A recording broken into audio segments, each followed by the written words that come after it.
arms, do just what you want. You're the one I trust. I belong to you, and I'll always be around when I need some loving, baby. And I'll never let you down, let you down, let you down. I'm your song, and you're playing all my melodies. There's no one else, 'cause baby, we got chemistry. Give me feelings that I never knew. This heart of mine will always and forever belong to you. You and me were meant to be as one. The universe has known it all along. Maybe this is where our story starts.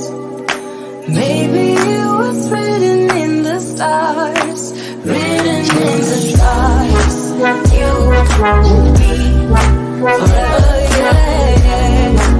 You will be written in the stars. You will be forever, yeah. You will be. Take me to your heart, take me to your soul, never drawn apart, 'cause I belong to you. Be my guiding star, 'cause I need your loving, baby. And never let me down, let me down, let me down. I'm your song, and you're playing all my melodies. There's no one else, 'cause baby, we got chemistry. You gave me feelings that I never knew. This heart of mine will always and forever belong to you.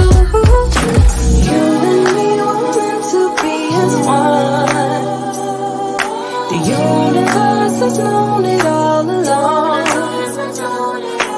Maybe this is where our story starts. Maybe it was written in the stars, written in the stars. You will be forever, yeah. You will be written in the stars. You will be forever, yeah.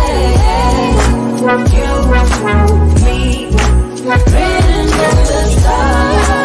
You will be forever, yeah. You will be written in the stars. You will be forever, yeah. You will be written in the stars.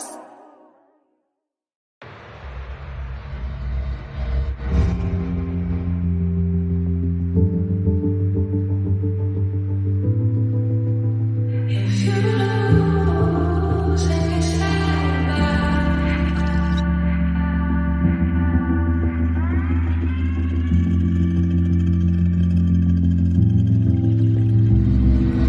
is it true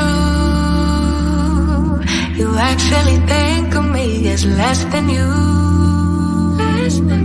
Just wish that I knew how something like that could happen.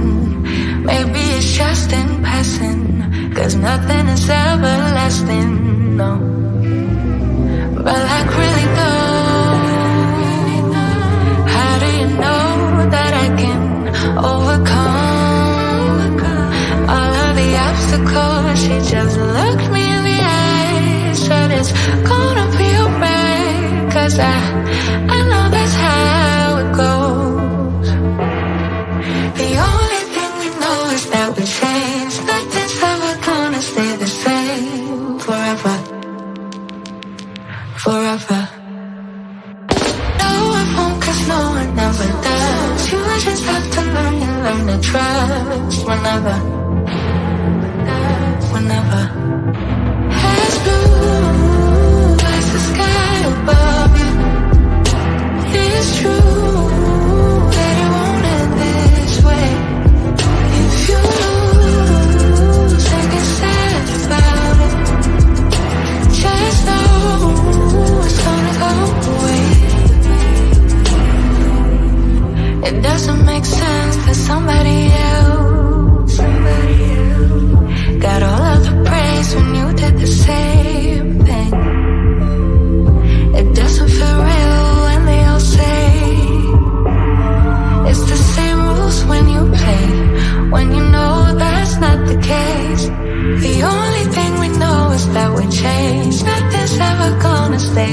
forever. No, it won't get slowing down with us. You just have to learn to trust whenever. As blue as the sky above you. It's true that it won't end this way. If you lose, then get sad about it. Just know it's gonna go away. As blue as the sky above you. It's true that it won't end this way. If you lose, then get sad about it. Just know it's gonna go away.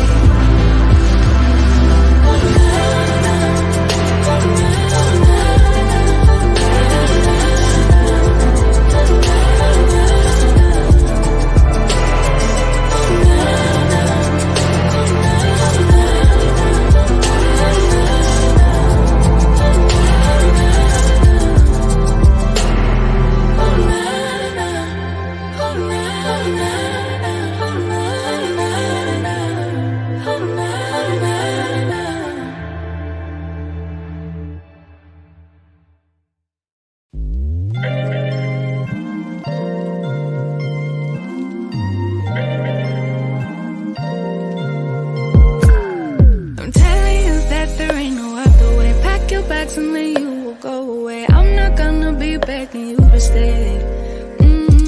Said maybe if you asked me yesterday, I would handle this differently. Things are different, I'm a new me. That's not gonna happen.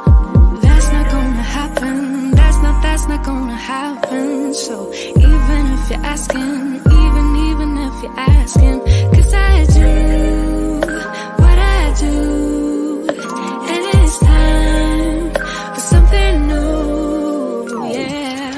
Gotta know when to let go, gotta know when to let go, gotta know when to let go. Sometimes giving up can make you grow, can make you grow, can make you grow.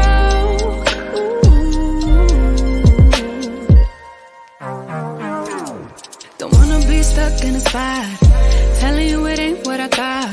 Don't wanna be stuck in a spot, 'cause I don't really like what I got. So I change it, bit by bit. It's not ungrateful, just being helpful for me and you. 'Cause we gotta go our own way, gotta go our own way, yeah. This was not a good stay, gotta go our own way. 'Cause I do what I do, and it's time for something new, yeah. Gotta know when to let go, gotta know when to let go, gotta know when to let go. Sometimes giving up can make you grow, can make you grow, can make you grow.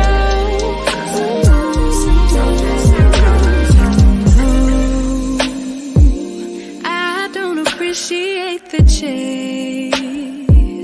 Now there's nothing here for me. Yeah. I gotta go, I'll fly away to a new space. You know, I don't appreciate the chase. Now there's nothing here for me. Yeah. I gotta go, I'll fly away to a new space. 'Cause gotta know when to let go, gotta know when to let go, gotta know when to let go. Sometimes giving up can make you grow, can make you grow, can make you grow.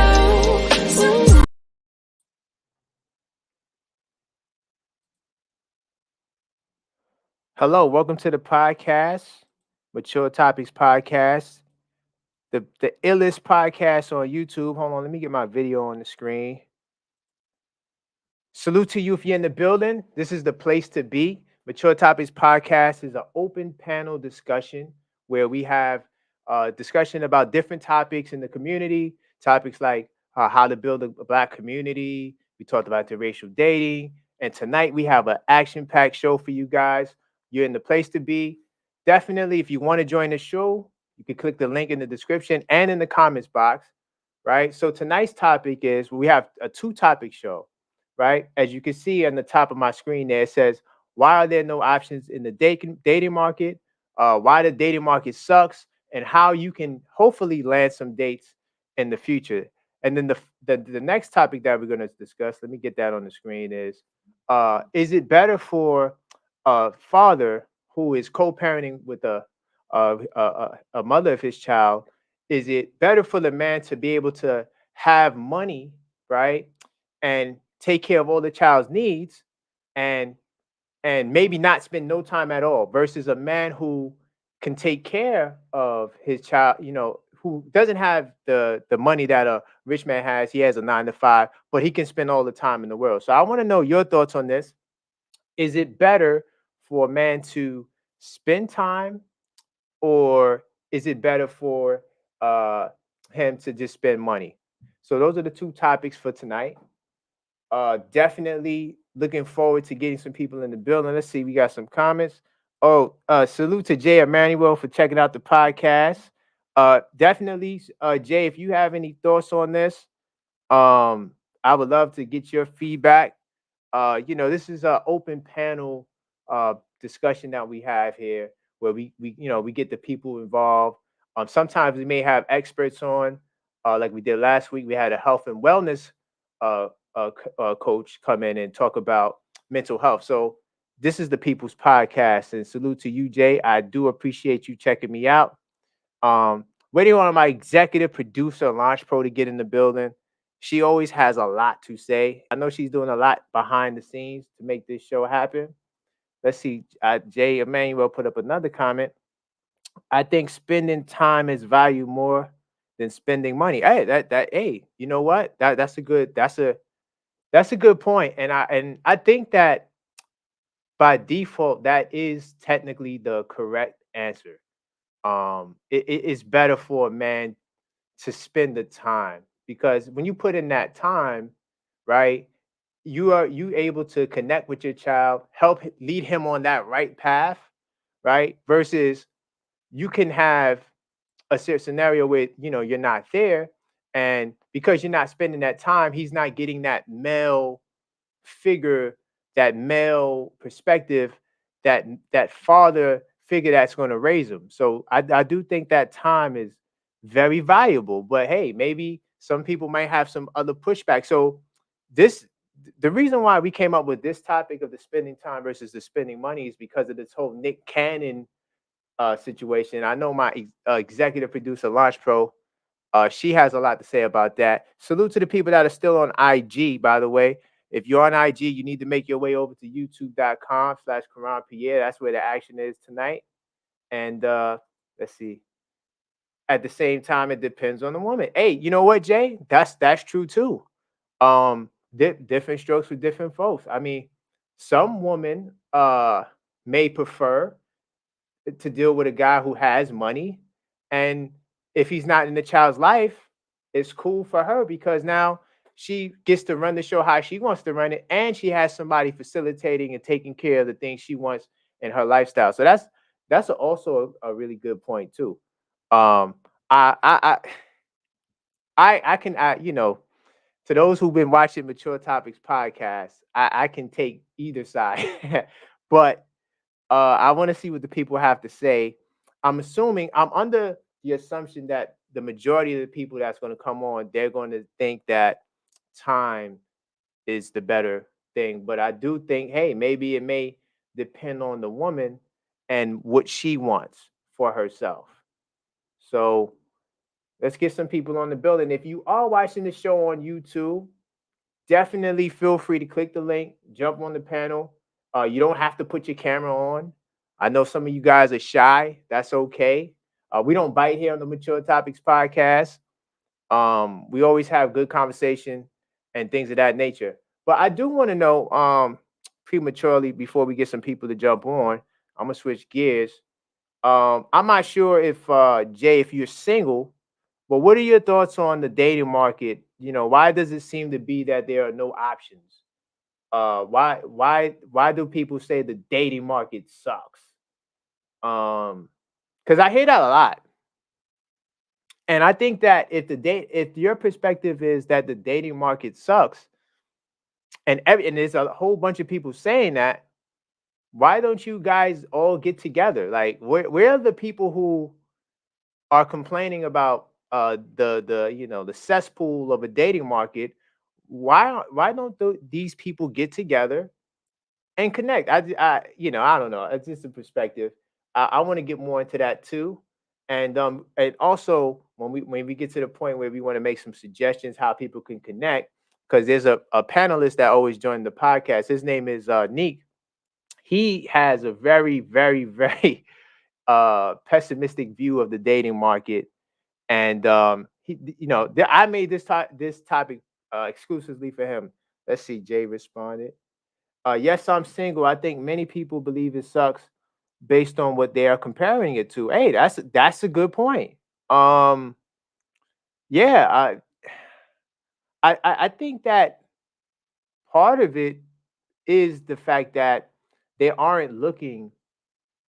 They're looking in the same place and getting a certain result, and they continue to look in that place, and that result they keep getting the same result, and they're internalizing that as well. The dating market suck and there are no options out there. So I don't know. I think that that possibly could be true. I just want to get the people together that continuously say that the dating market is trash. Most people I know believe the dating pool was better in the past than it is now. Yeah, I see that a lot. I think that I'm of the belief that things aren't better nor worse.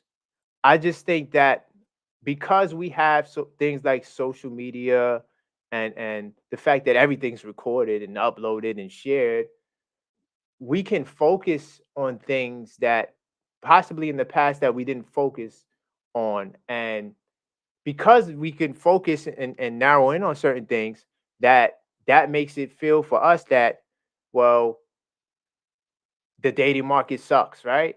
Or how things were 10 years, 20 years ago was better than it is now. So I do think that people do feel that way. So, okay, so we got Launch Pro in the building. Hello, Launch Pro. Hey there, what's going on? Not much. I'm just having a conversation with Jay and Manuel, putting up some really good comments in the comment section. And you know the topics tonight. We got the two topics. Yes, Touching base on. Right now, we were talking about dating, the dating topic, but I know you want to really get into this Nick Cannon, uh, you know, debacle. fantasy debacle. But before we do that, let me see this final. So Jay says, in my opinion, the biggest difference between the past and today is how different the mindsets of many women are and how they approach dating and relationships. Mm, okay, That's a good point. that's a good That's a good point. point. That's a good point. Especially because, as we know, based on the stats we pulled on the previous show, we know that there are more men, single men on the dating market that are looking to find commitment in relationships. So, and then there are a lot of women who mostly aren't really looking for relationships. And I think part of that is based on what he just said. The mindsets of the women today are just different. They're putting the career on, they're putting, if they have kids already, they're putting that first, so it's like a whole different outlook. What are your thoughts on that? Definitely agree with Jay Emanuel, what he said. I think that women have evolved from the past. They have, households that they're leading. There's different expectations, and all of those factors contribute to how they approach dating. So I think he's, right on the ball. Right. Yeah, good point, Jay. Good point. So, but we're gonna shift gears. We'll come back to the dating topic. I do want to shift gears. So let me change this banner here. So now we're talking about the Nick Cannon spending money, spending time. Where do you want to start with Nick Cannon? Let's start with the Nick Cannon situation. Okay. So we know that he did a well. I watch a little bit of Joe Budden, but I watch like clips mainly. And there was an episode where he interviewed Nick Cannon, Mhm. and they didn't touch on his entire business when it comes to how he deals with co-parenting and having multiple women pregnant at the same time, right? Mhm. But they did highlight it, and you know Joe Budden referenced him to be a sniper. So he has this reputation for being a sniper, someone that is a promiscuous man who goes after many women. He's not the type to want to settle down, right? Mhm. And he also admitted that he was selfish, and and you know he he says that this is, and I'm paraphrase quoting. He says that he's trying to be the best father he could be in an unorthodox situation, right? He says that they both can heal. It's a special partnership, and he can provide a lifestyle that is comfortable and content, right? And he also wants the woman to be able to take care of themselves even if he's not in the picture, meaning that of course he's going to pay child support, and the child support that he's going to pay is going to be enough or more than enough for him to sustain you know that woman's lifestyle while not spending time with Mhm. the kids. So I thought that that was an interesting uh arrangement, so to speak. I know you had I know Uh, you was going in on the modern woman arch. I'm curious to, being that we put that out there, I'm curious to know what did you want to share. I know your thoughts. I'm curious to see how you want to bring this to the Mature Topics podcast. all right. Well, I mean, I honestly think that Nick Cannon is for the streets, man. Like I don't like his perspective on things. I don't like what he's doing. I think you're talking, babe. It's showing that you're talking, but I can't hear you. Nah, I'm just signing out the IG. That's all. Oh, You can okay. continue. Yeah. Um, yeah, I don't agree with his position. I don't agree with his perspective. I feel like, his behaviors are pretty reckless. Um, and I was given insight really not through the interview that you had watched earlier that we like were watching together briefly, but rather from the Lip Service podcast with Angela Yee. Hmm. He was on the show, and he said that, he probably has, first of all, he didn't even know the count. He said, I think it's three Hmm. kids I think that I I'm heard four, but it could be three. right. It could be three, right? It's probably three. This is what he says on the Lip Service podcast. And he Hmm. says, it was as a result of crazy amounts of sex while he was depressed and dealing with the grief of losing his son to cancer, Right. right?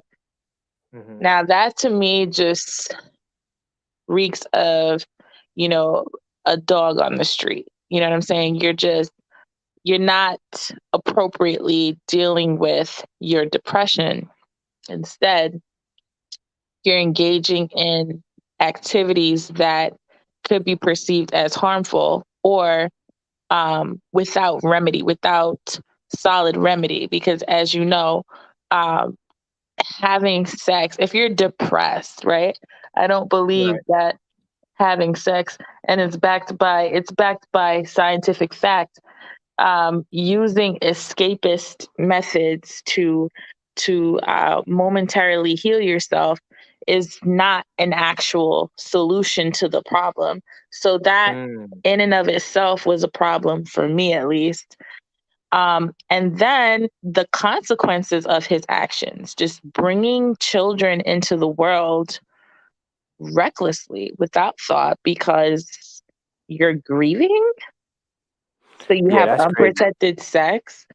Like the two don't coincide. In fact, the two, when he conflated the two, just made him seem like he's just a regular degular dog on the street. You know what I'm saying? Who Yeah, utilizes vices to cope with life's obstacles. And you're bringing innocent children into the mix who deserve both aspects. They deserve to be nurtured and cared for with time and finance because we live in a capitalist society. We understand that things cost.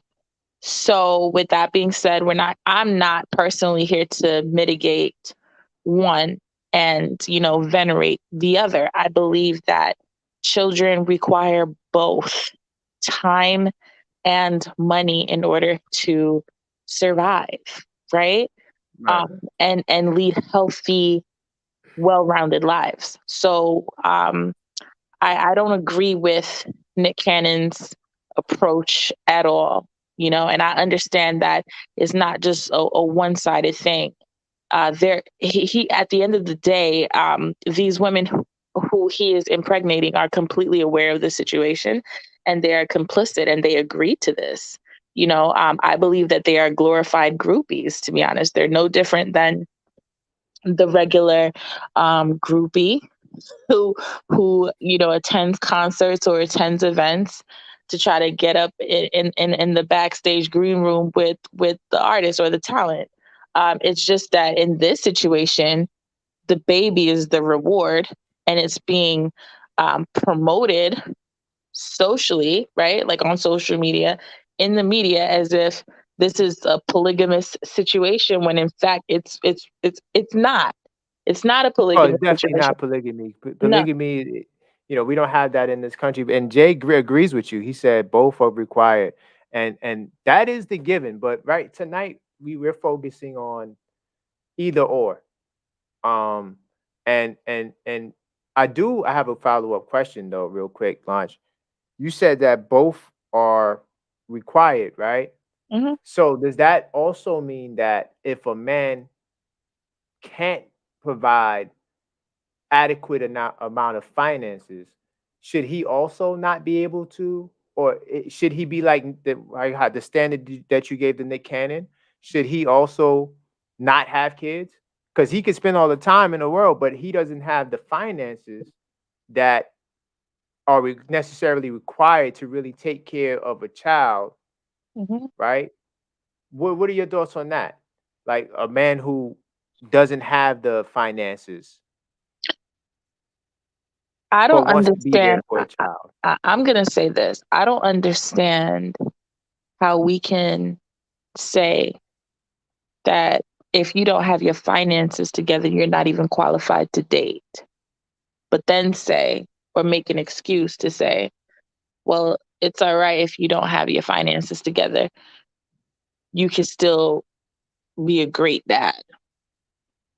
Like, one is dating, and you're not even qualified to date if you don't got your finances in order. But to Right, bring a that's whole a big thing on this child show. into the world, you're qualified if you don't have your finances together. So that's like one of the conflicting Right. concepts It's a for lot me. of conflict. For me, at least. Now, I'm gonna say this, right? Everyone has their time.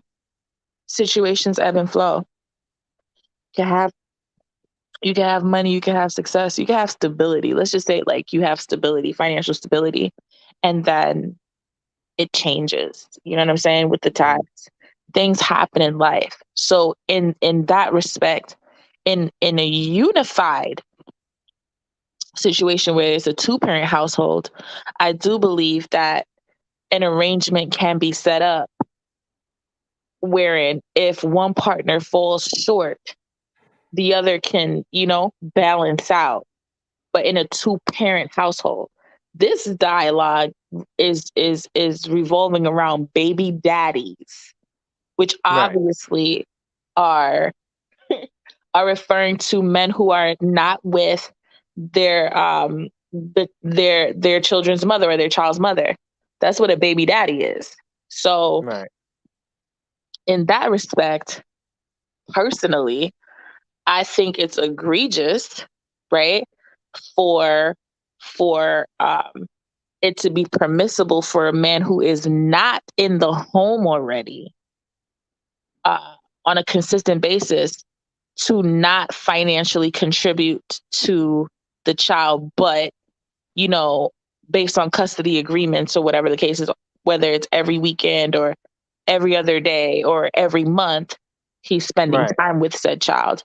While it is true that a child will only remember the time spent or the experiences, right? um it's not a it really is not about that, because at the end of the day we understand that if that child is without food, the experience would be that child is hungry. You know what I'm saying? That would be Right. the experience. That child is undergoing impoverishment. So who is the one who's keeping it all together? The woman, and she's expected to hold it down herself, while the man is able to enjoy the fringe benefits of that positive impact, because the Maslow's hierarchy of needs, basic needs are being met for that child, if that makes Hey, sense. no, That's I that's mean, pretty much where I'm coming from with things. So yeah, no. personally, You're very fair and balanced.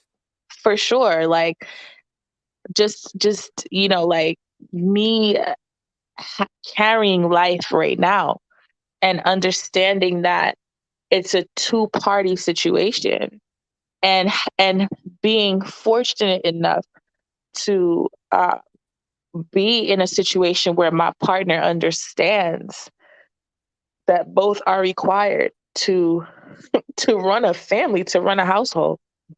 Right. I just feel really bad for the other women out there who are in situations where they're not with, their child's father, and they can't get money out of them, and even if they're on child support, the government doesn't always back up, you know, a tangible form of income. They don't always solicit or elicit a tangible source of income that could actually sustain a life. You got some Right. men out here just like paying 30 cents in child support. I've heard the horror stories. $10 in child support every month, $25 in child support every month. What is that going to do for a child? You That's know? true. So in That's that true. And that's sense, the question. but that's the thing. So he could like spend time, but off the back of the mom. That positive impact on that child is on the blood, sweat, and toil of the mother being financially there for her child 100%, while the man is just Right. focused on spending time. Like, I just feel like women do enough. Like, to bring a child to this planet in and of itself is a difficult task. And then Right.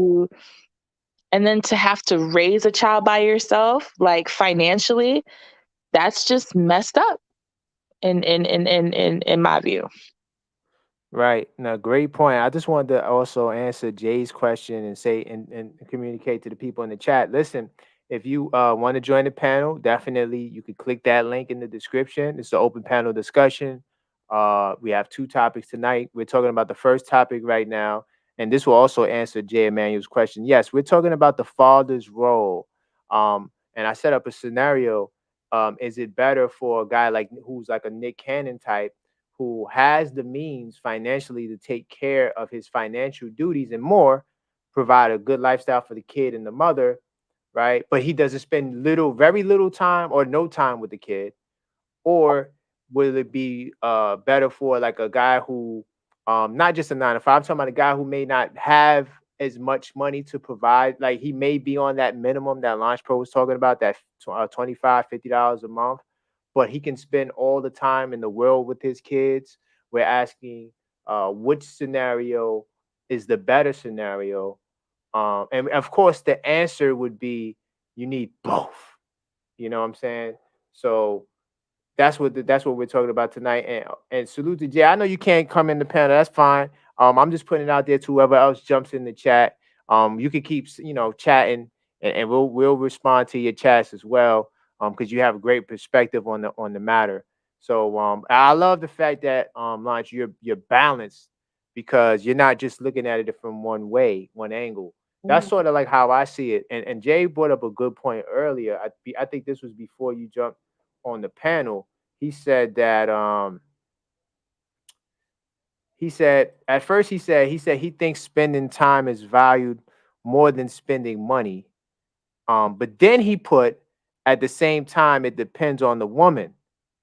And I thought that that was interesting too because you do have women out there who they may be uh interested in a hypergamous kind of scenario where she's looking to level up, and she looks at a kid as a way out, as a way to get a man to finance her lifestyle. So she's not really looking for love, right? She's not really looking for that guy to spend any time. She just wants that rich lifestyle that a guy like a Nick Cannon could provide for her, because he said that he's willing to make uh, a scenario comfortable, make a woman comfortable.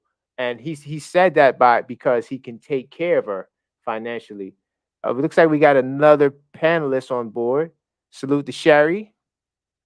Hey there, If you get Sherry. How are Hi. you, darling? Good. How are you? Doing good, man. Glad that you could join in. Thank yes, you. definitely glad you could join us. We have two topics tonight. We're talking about the first topic right now, which was is it better for a co-parenting situation to feature a guy who is rich, he has a lot of money, and he doesn't spend any time with the child, but he can provide for the child financially? Or is it better for a guy who may be broke or doesn't really have much money, but he can spend all of the time in the world? What is more valuable? Is it time or money? So that's what we're talking about. That's the first topic. The second Mhm. topic is, why does the dating market suck? We could get to that in a second. I kind of made that topic for Unique because he's always going there. But He's yeah, we're on running the late. yeah. No, that's fine. That's um, fine. I know he always comes late. He's the cleanup man. That's cool. um, that's a tough cookie to answer because, ooh, rich or poor? Not really poor, but I guess not enough. Uh, I think I would rather the quality time spent and the lessons, valuable lessons, be taught than the money aspect. Right. Money is very important, but with the right lady or family dynamic, it can all happen. I'm not saying that I would like either of those situations, but that one would be Yeah, more. the answer is both. We know the answer is like it should be two parents. Yeah, And hopefully the guy is that right guy that can provide in some way. And he definitely puts in the time. So we know that's the cheat code answer. But no, we wanna, because what inspired this was the Nick Cannon um thing that came up where he has like four women pregnant at the same time, and he's worth like $20 million. So for him, financially, he can definitely provide for those four women. But we know that that's going to come with him spending like little to no time. right. So I it's mean kind of like, yeah, go ahead. that I would hate for other men to be looking at Nick Cannon for that type of dynamic. But even Nick Cannon, though, I think if he don't stop having more children at some point, he may actually go broke. Uh-huh. Stop. I agree. I Right. agree because I Mm. know in New York, like once you get to 3 kids, the maximum they can take from you, the max is 45%. So I think he has how many kids launched? Like 10 or Mhm. something like that. Yeah. He has So 10 kids. Yeah. yeah, 10 Oh kids. no, he does not. That is ridiculous. Mhm. That's ridiculous. Yes. So, that's why By it's different kind of women. By different women. That's the thing. Wait, Like all 10 children are back. Well, I know he has a set of twins I'm with not sure Mariah. about yeah, all 10. he Is has all like 10? no. I mean, he has not it's not 10 different baby mothers, but he has two with Mariah Carey. I know he has twins with another one who is pregnant again. Um, they're just he probably has like five baby mothers. Oh Something my. like that. Hmm. Um, I don't know. I mean, if he's spending time with all his children, the thing is, for me, I think that fathers should be in the home. I Right. don't think even spending time is enough because, like, it still may cause some psychological problems for your kids, especially if one feels or some feel like some is getting more attention than the others or whatever is being missed because something is Mm-hmm. definitely going to be missed. And, Hmm. I think he's more focused on producing the Right. children, creating his own nation, like the episode we were talking about. He's nation building. Hmm. Hmm. Yeah. Yeah, he's building the Nick Cannon nation. And He is definitely doing um something. But so yeah, go ahead. uh that's it. I thought about the topic so much, but last night I was talking about I'm sorry, 1 second. I was talking about like our black men like lottery tickets, right? And I was having this conversation with Yannick and with Knock, and I thought about it too, and I'm like, in one aspect, Nick Cannon is a lottery ticket, and maybe that's just the thing that these women are attracted to, but not knowing or not really thinking about the best interest of their children. They probably just see money and their own needs. And so I don't know if that's really good for quote unquote nation building in his little tribe. Right. Right. Yeah, definitely. I think what Nick Cannon is doing, because I think it was alluded to on the Joe Budden podcast, it was toxic. So I don't think that would work. But if there was a guy who maybe only had one baby mother and or two, and he's rich and he has the means to take care of these kids, but he just doesn't spend the time, wouldn't that be, or could it be a beneficial situation? Could it work? Um, I mean, it has worked. I mean, it's just not the ideal situation. I'm not gonna say that it can't work. It's just like the ideal situation would be a two-parent household. Do we Hmm. households? Absolutely, and it can work, but it's not the ideal. It just doesn't seem like it would be setting the tone for success in that way. But can success happen? It's possible. I don't know if we're dealing with probability, but it's possible. Right. Right. Right. Because I was I kind of figured that that you got well I'm not sure lunch, but did you say time was more valuable? I know you said Everybody's life, both. I who know he's how you, involved with. but did you say time was more value or the money? Did you answer that? Time is time is definitely more valuable. I'm talking about Launch Pro. Did you answer that? I did, and I was not of the. I honestly did not Because answer. you gotta pick one. See, you can't. We I know the didn't answer is answer the. both.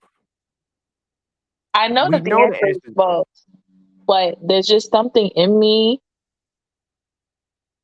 that is just like I am at unrest with like a man not financially contributing to the child he helped create. Right. So There's you're something picking the money about then. that. Yeah. There's something Okay. about that personally just like rubs me the wrong way. Hey, I was picking the money too. Because I figured that everyone was going to say time. So I was just trying to be, the objective guy. Because I do think time is probably the right answer if you had to pick between the two. Yeah. But salute to the people that just joined the YouTube. If you're watching on YouTube and you want to join the panel, feel free to click the link. This is an open panel discussion. We have this every Thursday, Mature Topics podcast. We have two topics tonight, and we're talking about the first one right now, which is more valuable: a man who has the means to take care of his child financially, he's rich or he has a lot of money, and he spends little to no time with the kid, or a guy who is either broke, he doesn't have much money, or he's just like kind of barely getting by, but he can spend all the time in the world with the kids. We're trying to figure out which scenario, which dynamic is best. Um, and I'm gonna go with the money. And the reason why I'm gonna go with the money is only because I wanted to play devil's advocate, and there kind of is an argument for it, like Launch said. Um, Money is needed to make the world go around. Let me see. I wasn't going to share my screen tonight. That, I do want to one, point something out. I want to I have point one more something out. piece to that. Oh, sorry. Mhm. Yeah, go ahead. Yeah, get your piece out because I got to get this. I got to set this up. If this, you said that both scenarios is that they live in the same household. Nah, we're saying it's a co-parenting kind of thing. So The it's So a the two baby parents are daddy not together. situation. right. Yeah, So it's a this is baby daddy situation. thing. The reason why Mhm. I would say time is more valuable in that situation is because that means that the mother's working, so nobody is giving the time. And so if Good point. it could be also, that the money could be more valuable if the mother if he's able to support the mother being staying at home. But how many times do you see a baby mother staying at home with the kid? You don't really see that. So somebody's got to designate the time. Or you really have some beyond psychological problems, some real life problems. Like, I You don't made a know. really great point, Sherry. No, Sherry, and, Yeah, I and mean, I feel like the answer is time, but I'm choosing money. And even Jay kind of says he thinks money's more practical considering the society and times we live in. But I do think Sherry has a point though too, because um if the man isn't bringing home the money and the woman more than likely is because the child is being taken care of, so his ability to spend that time mhm, is valuable. It is valuable. That's a great point. right. And That's a some other great point. experiences too. Like myself, like, where we didn't have parents available to us, like whether it was a mother or father, and that, they will always tell their parents if they get the opportunity to have a heart to heart when they get older that I would have preferred you to be there than the money. Like the money was always there, Hmm. but your time was Right. out, and I made a lot of mistakes, because of that. I didn't have any That's the guidance. fact. That's the conversation. That is true. That is you honestly are making solid points there. That's why I just really Yeah. feel like those type Mhm. of scenarios, it's like damn if you do, damn if you don't, man. Because um I'm just looking at it from an aspect of like women the I heard your point as far as like, if the woman is working, that means that she doesn't have the time, right? Hmm. But in a lot of practical situations, both people are working. It's just that in court situations, it's not always a favorable amount of money. You know what I'm Hmm. saying? That Right. that gets allocated to that woman. Hmm. Because it's based on, rather than it being two parents making sacrifices for the child in one household, you know what I'm saying, and putting their monies together, it's now an outside intermediary determining what percentage of your actual income is going to be devoted to that child. You know what I'm saying? And Yeah. so, like, no, I personally have not seen any two parent household indicate, with children or a child indicate, well, you know what? this percentage is what I'm dedicating to raising my child financially. No Mm. parent has ever done that. But when the man is removed from the house, you know what I'm saying? It's Right. almost like it's honestly in some cases easier. It's like financially easier for that man. You know what I'm saying? Where it's like, okay, well, only 10% of my income is going to child support. So, you know, Mhm. I could get away with just giving $30 a month, or I could get away with just giving, you know, $100 per month. You know Yeah. what I'm saying?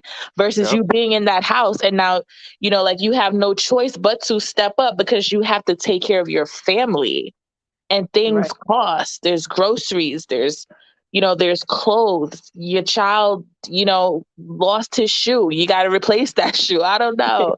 You know what I'm saying? So, in that Great point. respect, that's pretty much where I'm coming from with the whole money aspect. Like, but at the same time, it's like you can't win because you'll have that child who, you know, doesn't heal from those wounds, grows up as an adult and still has like those child wounds, Yes. unable to apply logic to the situation where, well, hey, you know what? Um, I wasn't in the house, but I was taking care of your And every that, need. Hmm. in honesty, you hear and see a lot of desensitization because, the kid will be like, say you talk to the kid, and I have talked to plenty of kids like this. They'll be like, oh, have you talked to your dad today? They're like, no, he's working, and they didn't even call to know if he's actually working, but because that's always his response, Hmm. that is what it is. And so maybe Hmm. it's not that he's working. Or, whenever I go to his house, how was it when you went to your dad's house? Oh, it was fine. He just went to sleep because he was tired from working. Or whatever it is that the time is still being missed. Because kids don't really care or know how to value money. Hmm. So it doesn't matter. Hmm. That's a fact. You think breaking your neck trying to provide, like you say you are for your children, but they're fine with a damn paper clip and a piece of paper. Hmm. They're fine with those. That's a They would fact. ask your kid if you want 5 more sneakers or do you want to go hang out with me at the carnival. They're gonna choose the carnival, hands down. That's facts. Go. You want to go for some ice cream at the park? They're gonna choose that, hands down. It doesn't matter. I would not rather the shoes. I would rather this. So kids So will tell salute to you the that they'd people. rather the Oh, go time. ahead. No, I'm sorry. I would say No, kids go will ahead. I tell you thought that you they'd was rather done. the time than the money. Makes Mm-hmm. sense, man. Sorry, that makes sense. Right. So salute to the people that just joined the stream. Feel free to like the chat, like the video. And if you want to join the chat, you can by clicking that link in the description. But I just wanted to, since we playing, since I'm playing devil's advocate, I thought that I would be in the minority. So that's why I went with the money. But I just want to share something, right? So on the screen right here, this is a good source from the Fordham Institute. uh, they're talking about this article is about why that two-parent households are better than single parent households. Oh, salute to Jay. He has to leave. Salute Jay. Thank you for checking us out, man. Definitely we're going to collaborate again in the future, man. I appreciate it. Have a good night. So we know that's the default answer. It's better to have two parents, right? So Mm-hmm. now when we look at the screen, this talks about the percentage of children under the age of 18 living in poverty, and it divides it by race and ethnicity, right? And this is from Mm-hmm. 2017.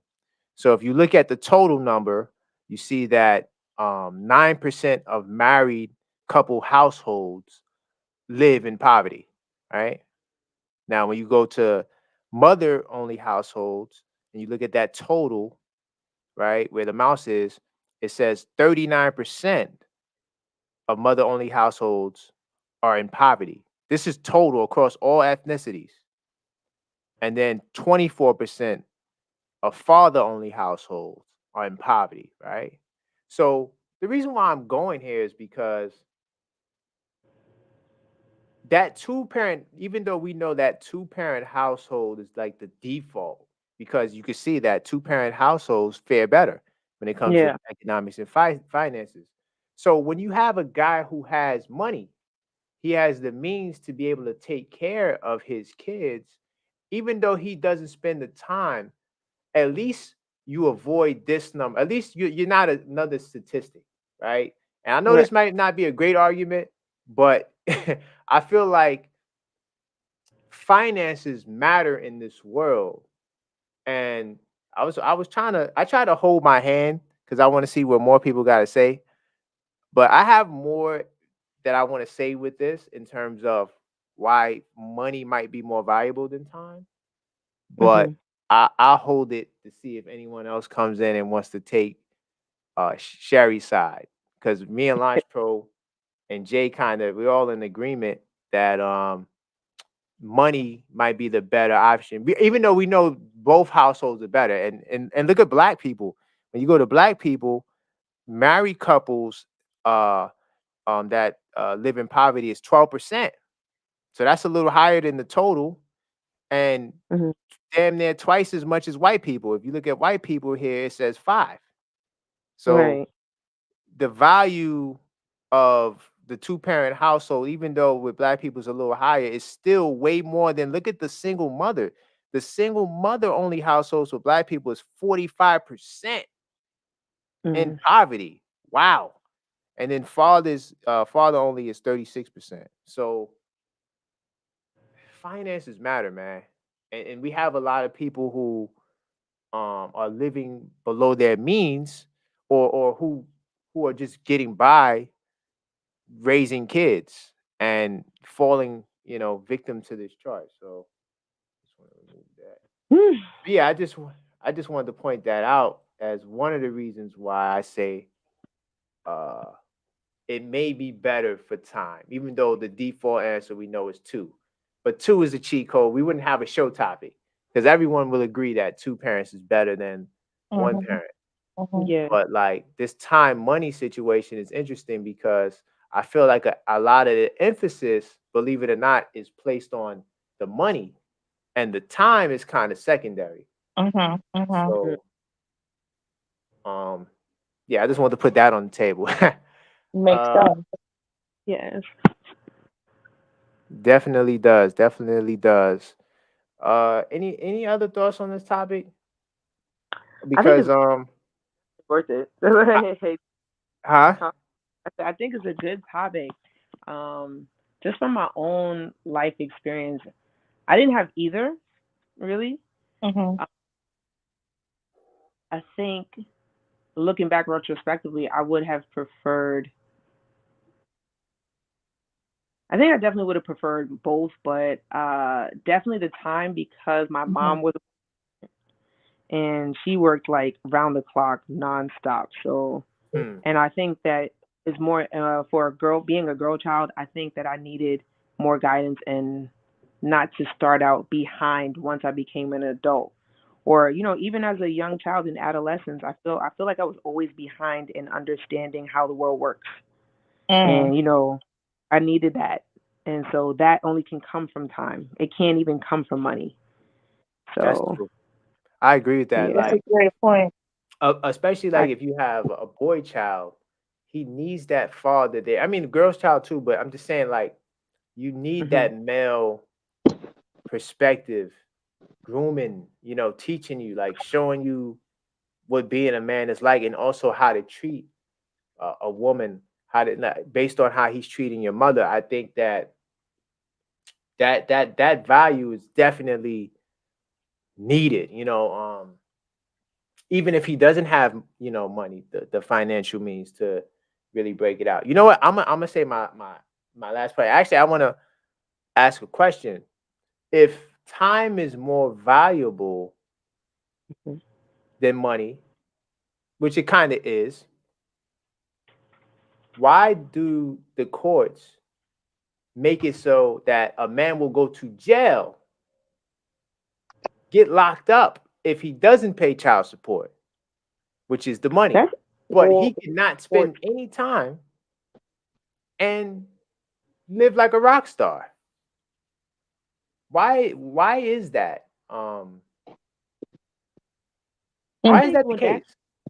I think that that's just manipulation and threatening because the courts do make money off of these men also. Um, Yeah. whether or not the mother cares, that's not even the point. They don't because if they're not paying, that says a lot. And then to uh, go to jail, like it's like what did it matter anyway to that mother who put them on in the first place? So I don't know if that has anything to do with the time aspect. I just think that that's like a court manipulation.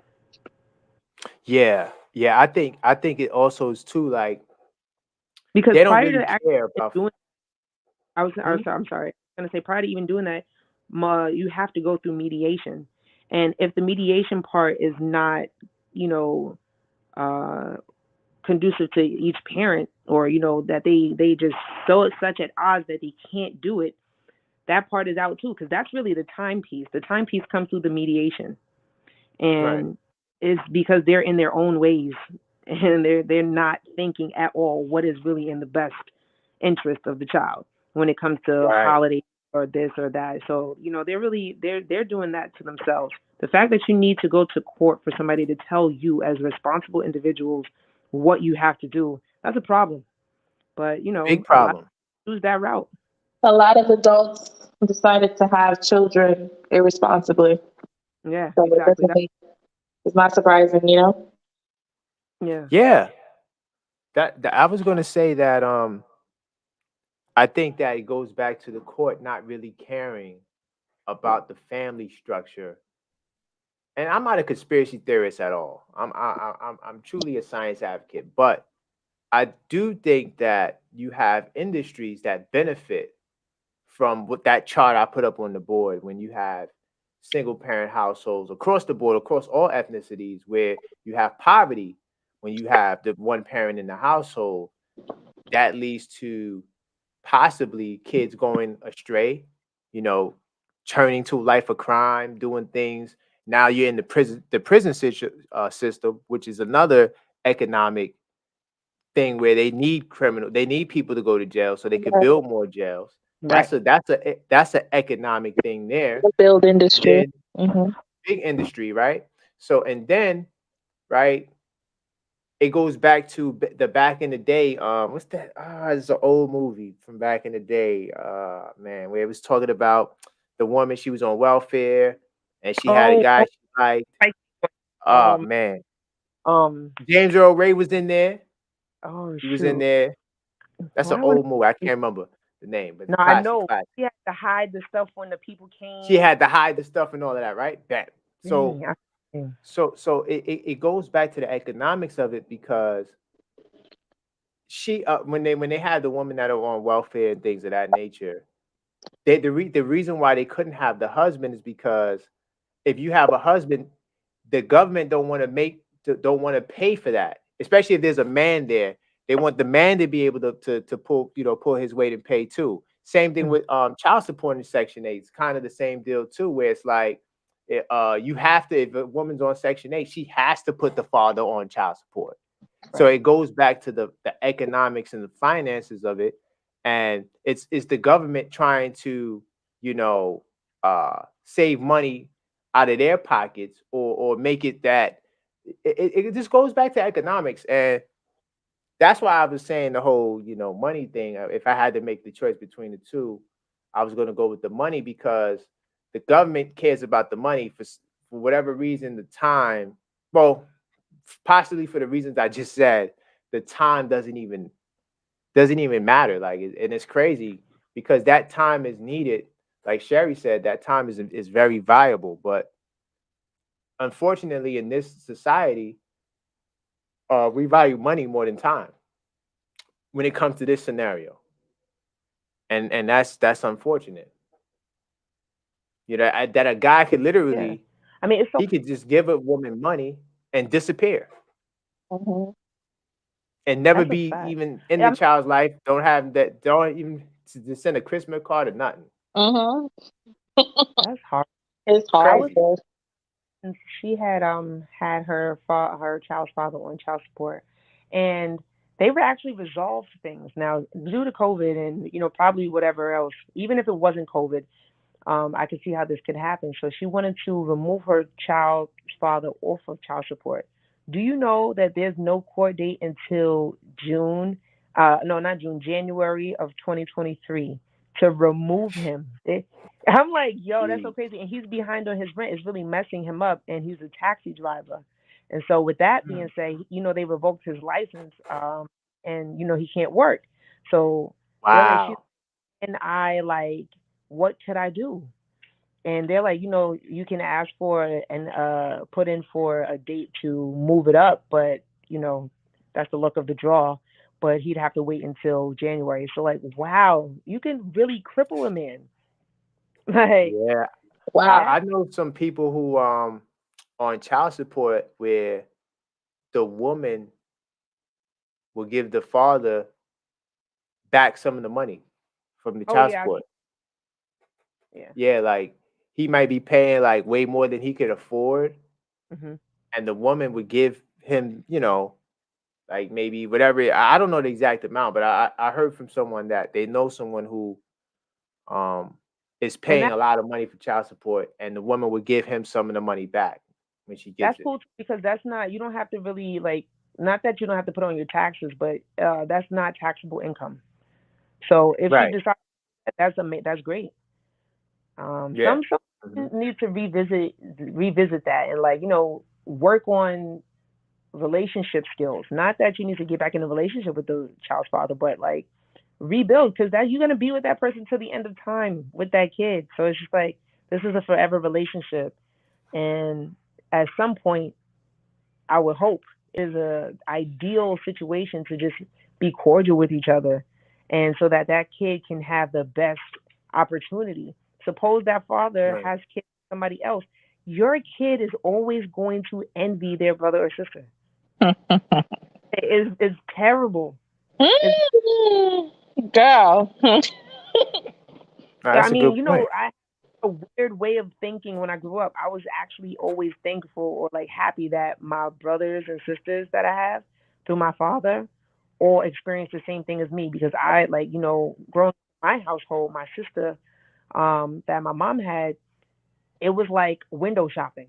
It was like, look at this perfect family and look at me not being a part of this perfect stuff. But then I was able to relate to my brothers and sisters on my father's side because, you know, we didn't have him at all. He just was out here having children and just like, skating off and stuff. Mm. But it wasn't until I became an adult where I finally understood my father on that level. But as a kid, I was happy that we all grew up the same way so that I could have a relationship with them in that way. I remember thinking that.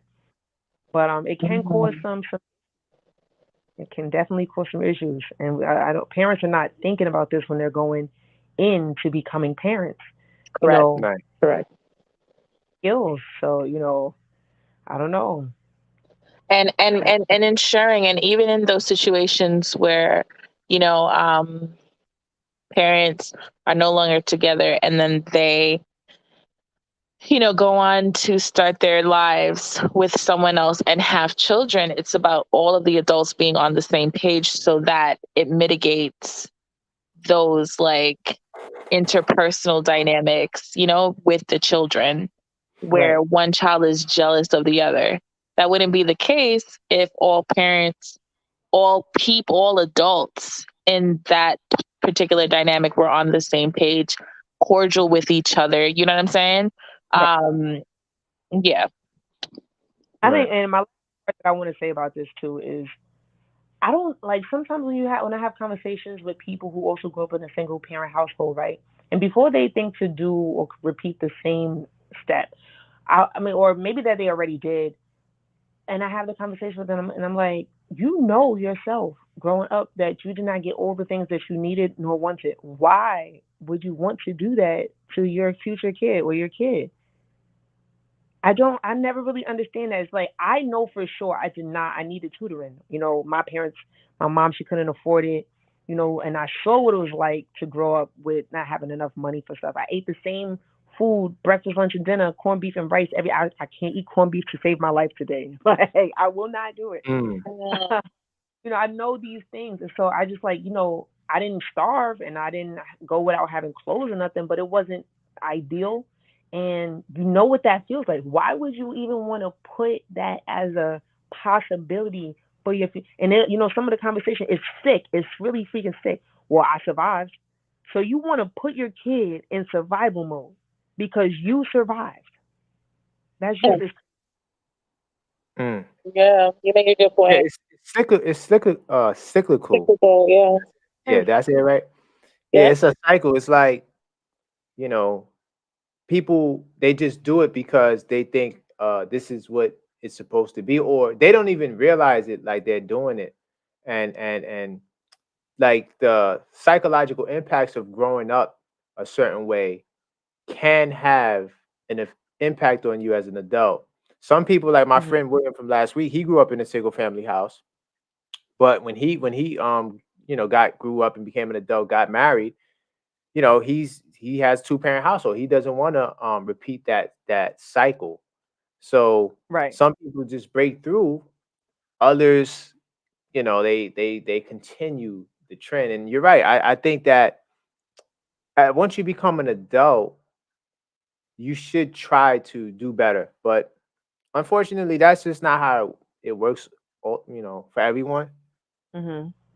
And hopefully, like I said, shows like this help wake the people up. Like this is why I love these conversations we have, because it just brings out some real good, information and different perspectives, and then we could actually see how maybe we when we started the point we disagreed, but then as we started to talk and unpack, we actually came to a conclusion, and saw each other's points and maybe even shifted our point. So yeah, I want to help break these cycles, because I know Nick says, well, why do we have to help, or worry about like um getting people together when people are gonna just, it's kind of like he looks at it from a glass half empty kind of perspective. My thing is like people are waking up every day. They're waking up and they're making change, and they're realizing that, yo, you know what? My life is not where I want it to be. And now, they're willing to work to make changes. And it's not about perfection, it's just about getting better, and having a new trajectory for your life. That's all, Facts. and hopefully people got some value. I mean, I didn't expect Launch and Jada to say that money was more valuable than time. I figured everybody was going to go with the time because it just seemed like the right answer, right? It just, even though it's both, but time just seems like it's supposed to be time. Mhm. It Mhm. just feels right. Mhm. Mhm. So Wow, it's that tough. that is true. I mean, I ultimately understand what the situation is. Even in two-parent households, man, like a parent could be absent, parent could be there, but they're still absent Right. from the child's life. You know what I'm saying? So um, Yeah. it's a double-edged sword, man. Like, You said like when the two parents are together, they can be absent, or one well, could be yeah, absent. you could definitely have two absent parents, you Mhm. know, and you can have one absent parent in the house, even though it's a two-parent household. You know what I'm saying? I know plenty of examples. And we Well, saw an that's example on the news that's a last. deep point. We Huh? saw. I said we saw an example on the news. Was that the kid who shot up the school? His parents There, were there we together. go. Oh, in Texas, right? Yes. I'm like, you guys are way absent. For Like, sure. Parents don't even know what's in their kids' rooms. They don't even realize What? they're absent from their kids' social media, activities. I mean, I Mm. see it all the time. I don't know if that's a thing about money or time, but there's some screws loose in that family dynamic. For sure. For Yeah, part sure. of part of that is what Lanch is saying is like the parents. Let's say the people who do make money, and if both parents have careers, Yeah. they're both, you know, spending a lot of time in that career, and then Right. maybe they have a nanny there, and they don't have a nanny, and Mm-hmm. the kid gets to a certain age where the kid is like 13, 14, 15. And now that kid definitely will be experimenting and doing things um that, well, my parents are always busy. They're always traveling. They're never home. So that's a Right. great point too. And then you have folks like Viola Davis. I watched her special with Oprah on Netflix, and she came from a two-parent household. All she can remember is the poverty because Right. both parents could not, financially provide for her and her siblings. So she was So she was in scarred that by it. 12%. That 12%. Mhm. Yeah, That she is was the two scarred parents by it. left So it's part. like you're Yeah. just not winning. Like now, just imagine like in a single parent household, you're not winning, man. Like kids are gonna grow up, period, just feeling imbalanced. You know what I'm saying? And like they didn't get something No. either way, man. Like either way. You know what I'm saying? Like it's just the way that our minds as human beings are, in a sense, to focus on what we didn't have. You know what I'm saying? Yeah, I had this, but I wish I had that, simply because they didn't have it. You know what I'm saying? So I think that applies to, like the single parent households as well as like the double parent households interchangeably, time and money. Right. I do think that when you have successful people, like on a real successful level, like that 300K, 400K, 500K and up, I do think those how types of households should consider a traditional setup where Hmm. the mother is home. Or hey, and listen, even if the father has to stay home, look, if you got a woman that's making a lot of money and you guys decide, hey, you want a parent to be in the house, that might work today too. But I'm just saying, like that aspect of having one parent home, not that that parent can't do nothing with their lives, but like that one parent is like really into their kids and making sure their kids is doing right. I think that there's some value in that traditional style of relationship when Mhm. you have the means to keep one, parent home. I think there's some value there. I think that's something that people should consider when they get to that level, you know. I Right. think I agree with that. I agree with that.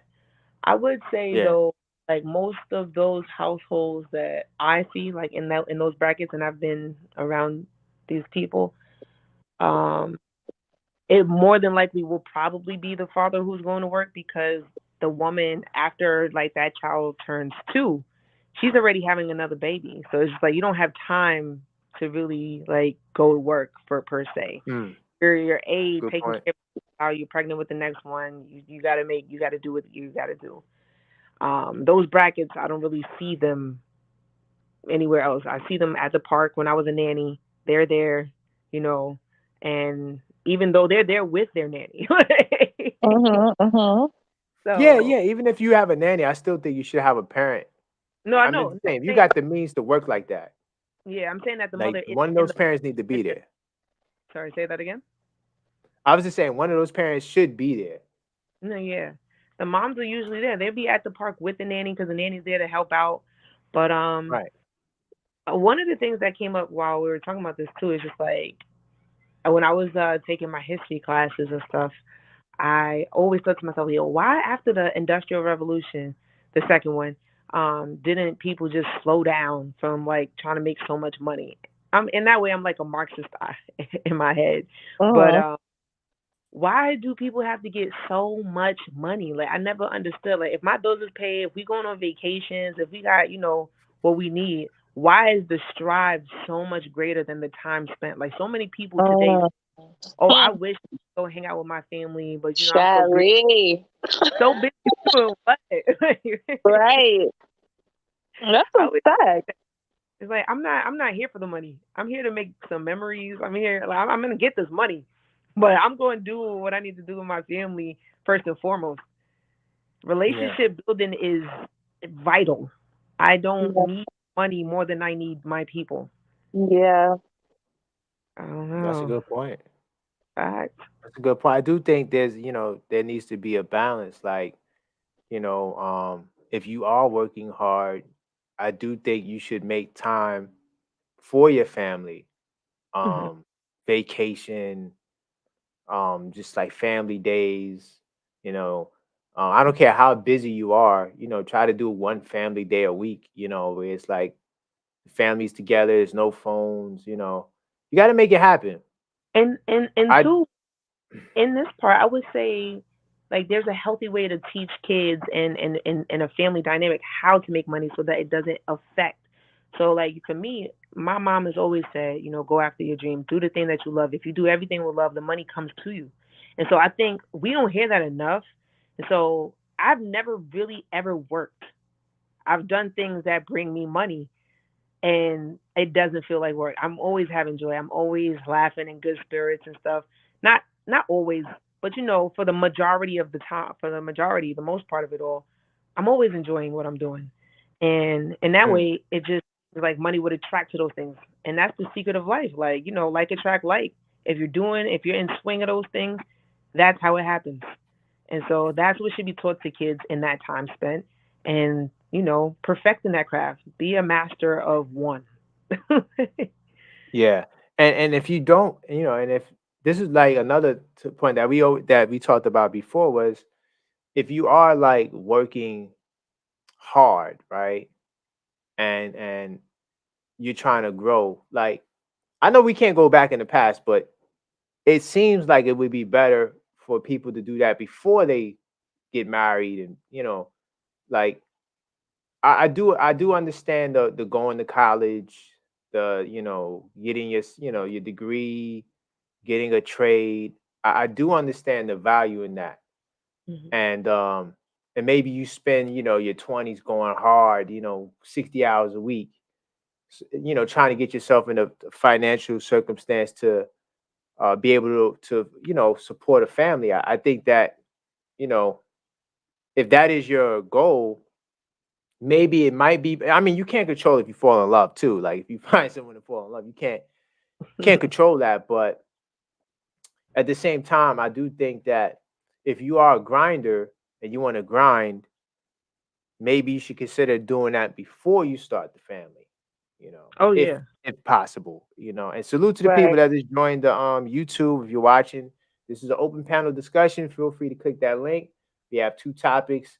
I got it scrolling on the bottom of the show right now. We're talking about the first topic right now, spending time versus spending money. A father, uh, a rich father who has the means to take care of the kid and the mother, but he spends little to no time versus a scenario where a guy he doesn't make much money, but he has all the time in the world to take care of his kids, right? Which scenario is the better scenario? We know the cheat code answer is a two-parent household is better. That's not even a debate. But we're trying to get to the bottom to see why time or why money actually seems to be more valuable than time. And we touched on that. So if you want to talk about that, jump in because we're getting ready to shift gears to the next topic. Um, I was trying to see if Unique would pop up before we switch, but I texted him. I don't know where he's at. Yeah, I definitely. do know, huh? We could definitely switch, and when Yeah, he we can comes switch back, we topics. can get his I, I views. know I know we're competing with the NBA Finals tonight, but I don't care. This is the last. Hopefully, this is the last game, so we ain't got to worry about Thursday. Well, either way, it's Game 6, so it wouldn't even matter. But hopefully, you know, next Thursday there's not an Oscar is on or something crazy. But Yeah. let's get to the next topic. Why does the dating market suck in 2022? Why are there no options? And what can we do to try to get some dates if we're single? So, uh, You yeah, said what due to what? huh? What was the last part you said? What can we do to try? Yeah, to try to get some dates. If we're having a Oh, hard time finding dates, how can we get some So dates? someone raised an interesting perspective on that because I posted it in the group. So I'm going to show you what one of your community members said. Okay. Um, the question posed was, is it hard to find a compatible love interest in today's dating market? What, in your opinion, makes it difficult? All right. And your loyal community member, Stefania Francois, says, I don't think it's difficult. I find that most people just have unrealistic expectations, and some don't even know what a healthy relationship looks like. It's layered like an onion. I actually agree with that Mm. point. I do think that there's a lot of emphasis on there being the dating market being a bad place or not having enough. As far as them not knowing about a good relationship, uh, possibly. I don't know. I don't know what people's experiences are, but I do know that I have a source here, but I'm not sure if I even need to go through it. But it just was talking about how it's like the people who say it's hard out there, unique. There's a lot of people that say that. Like it's a lot of. So my thing is, why can't we get these people together? I'm gonna be honest with you. Even I am thankful that I dodged the bullet, and I'm like, Lord have mercy. Thank God I found my partner when I did. You know what I'm saying? At the age that I did, because like everyone on social media has been saying, the dating market has pee in it. Uh, Right. at least that's what it looks like, and I think people are going by social media. You know what I'm saying? Like, come on, you've seen how exhausted I have been, like, just on Facebook. You know what I'm saying? Like, today, Yeah. Sherry, like, I went through a phase. I actually uninstalled Instagram. You know what I'm saying? I went on a rampage. I was like, I'm uninstalling TikTok. I am uninstalling Instagram and Facebook, right?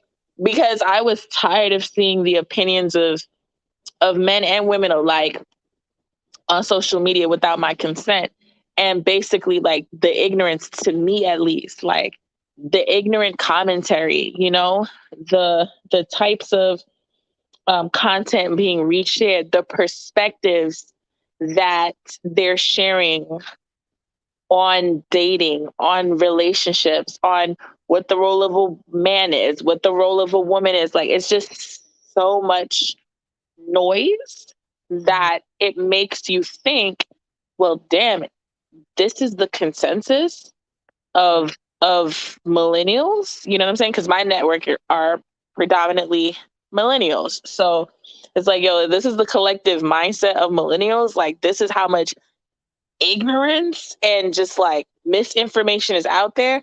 So it lends this view, at least to me, that like honestly, like the dating world is just terrible, because like look at what these people are saying on social media. Look at the thoughts that they're expressing on social media.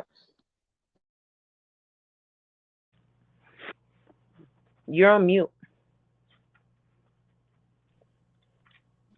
You're Karan. muted. You're muted, Karan. You're muted, Karan.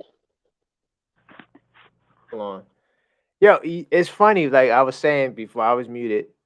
I'm about to create a group on Facebook that says for all the people that say the dating world sucks, we're gonna put them all in the room together, and we're gonna say these are all single people. You guys all agree the dating market sucks. You guys need to get together. Nah, hold on. The dating market doesn't suck, right? It's just the thing is you need a certain mindset when you're going out on the dating market.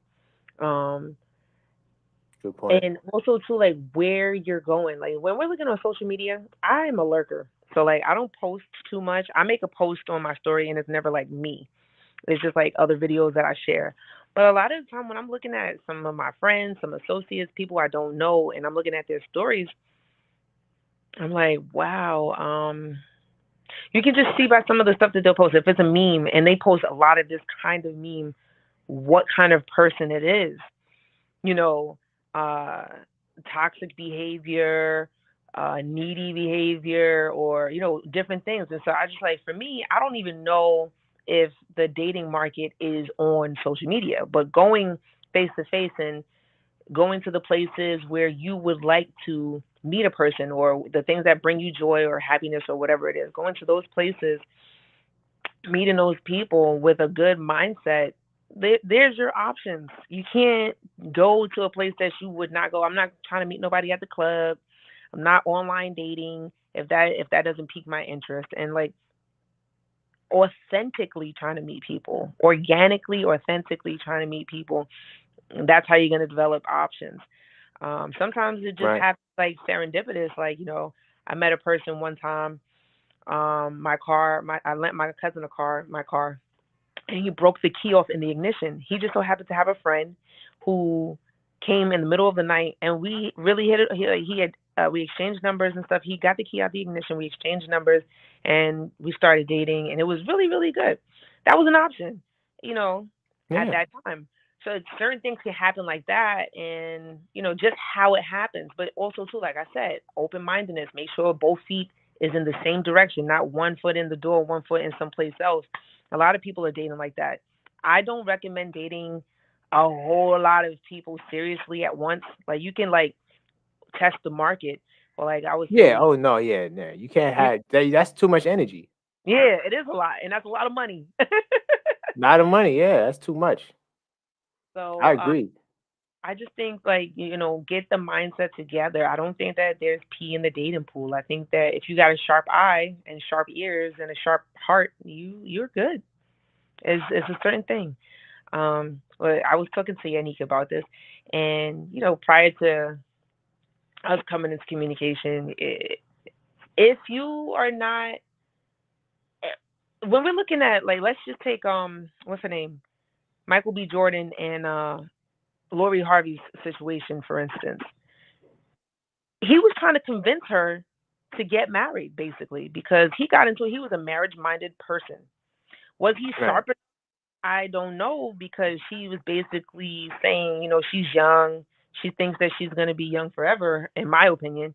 25 and turning down an opportunity to be the thing that you say that you eventually want. So she's dating just to be dating, and that's not the mindset that you need to have if you're looking for an option to be married. If you're just dating to be dating, sure, that's an option to be dating, and he should not have been in that pool. Uh, Mm. So sometimes, that's what that was. That he wanted marriage, and yeah, because I did see. I never like read anything on it. it was in a People So. magazine article. Right. That was, Oh. and he looks really hurt. Like we can see it on his face in the public right now. Um, Mm. Wow. I don't That's know. interesting. It is very interesting, but like I said, I don't know if it was a lot more pressure on his side saying that I really just want to get married and settle down or whatever, or what it was. But Steve Harvey joked about it on the radio show in the morning, and he's just like, he needs to take a page out of his kid's book, because I don't think that he really understands Lori at this point. But when I even look at Steve Harvey and Marjorie's relationship, some points that stick out to me is just, I don't even want to go there. This ain't. I don't even want to.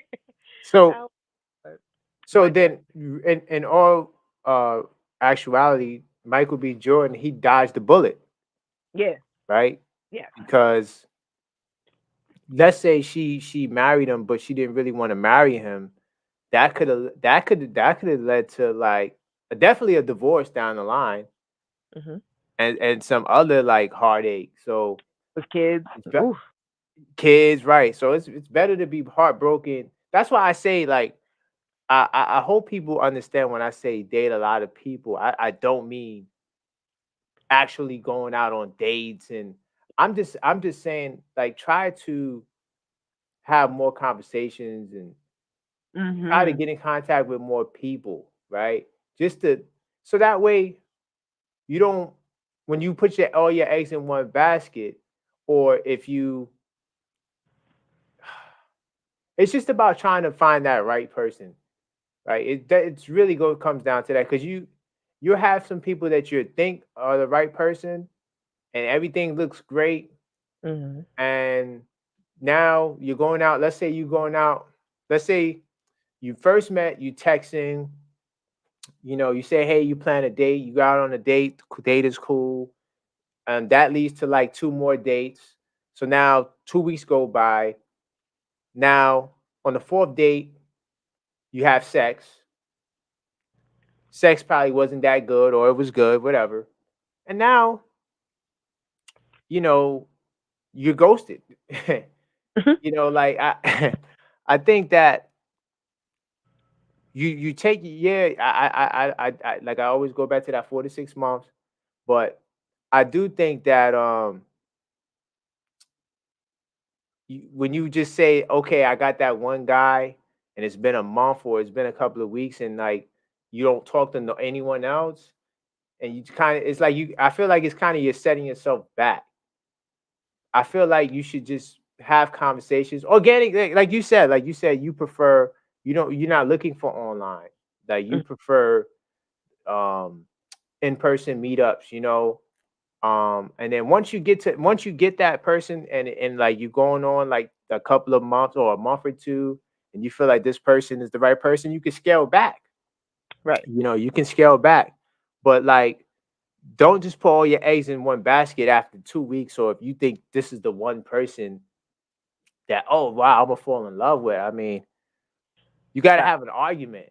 You got to go through some stuff to really see if this is gonna pan out.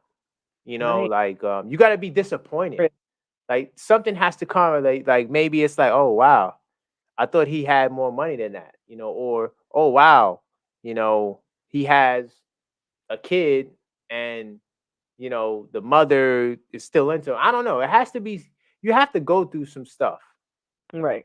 to really see if this person is that right person. And And by no lie. putting all your eggs in one basket, you kind of shortchange it. But go ahead.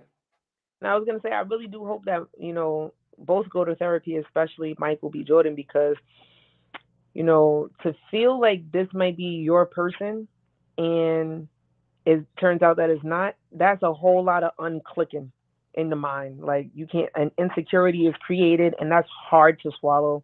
So I would hope that he gets the help that he possibly doesn't even know he needs. He thinks he probably could just get it through his friends. Maybe he could, but Yeah. that's a tough pill to swallow. I know a couple of guys who got a no from a proposal, and it's just like Mm. gut wrenching. So Yeah. So I you want to know salute that Kimmy for joining. Hello, that. Kimmy. Oh, hey, Kimmy. Can y'all hear me? Yes. Hey, Yes, we can hear you. Kimmy. Okay, Um, good. I have something to say regarding your Mature Topics podcast community board, Karan. We have Okay. Juwan, and he weighed in with his own thoughts and views. He says that the dating world sucks. It's horrible. I asked him what his views were. He indicated that he feels like there are people that hide their intentions. Um, you can be honest and straightforward, and then they would match that until you give them what they want or desire. So it's like their intentions are obscure, at least within his experience. He goes on to explain that there's a lot of dishonesty and selfishness within his age of dating. So I asked him, do you feel like people in the dating sphere nowadays are not authentically themselves? Um, why is this? He's like, listen, that's what I'm trying to find out. Why lie about something so simple? Well, he said something that was very key. He said until they get what they want. Hmm. Hmm. My question is, what is it that they want? Is it what I think it is? And if it is what I think it is, I don't think that they hide it until they mhm. get what they want. Are y'all able to hear me? I don't know why I feel like no one can hear me today. Yeah, I could hear you, Kim. No, we hear you. I don't feel like they hide it until they get what they want. By the way, hi guys. I'm sorry. Did I say hi? I Yes, don't know you where I'm at right did. now. I'm just jumping You in. did. You did. Okay. So I don't think that they hide it until they get what they want. I think that they hide it till they can't anymore. Mm, Right. Till they can't anymore. Because people do wear a mask for the most part. I feel like in general, when you meet a person, even as like a platonic relationship, you kind of wear a mask for like a little bit until you're comfortable around that person. And then I feel like with dating, it's even more so, especially now, because people are um trying to fit into what social media is saying. Like, you know what I mean?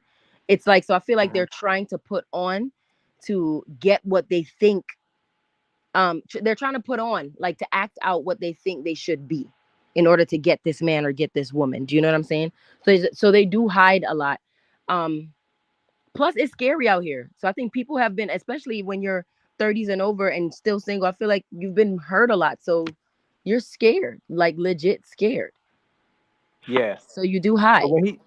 when he says when they get what they hide until they get what they want, how long are you waiting to give them what they want? That's my first question.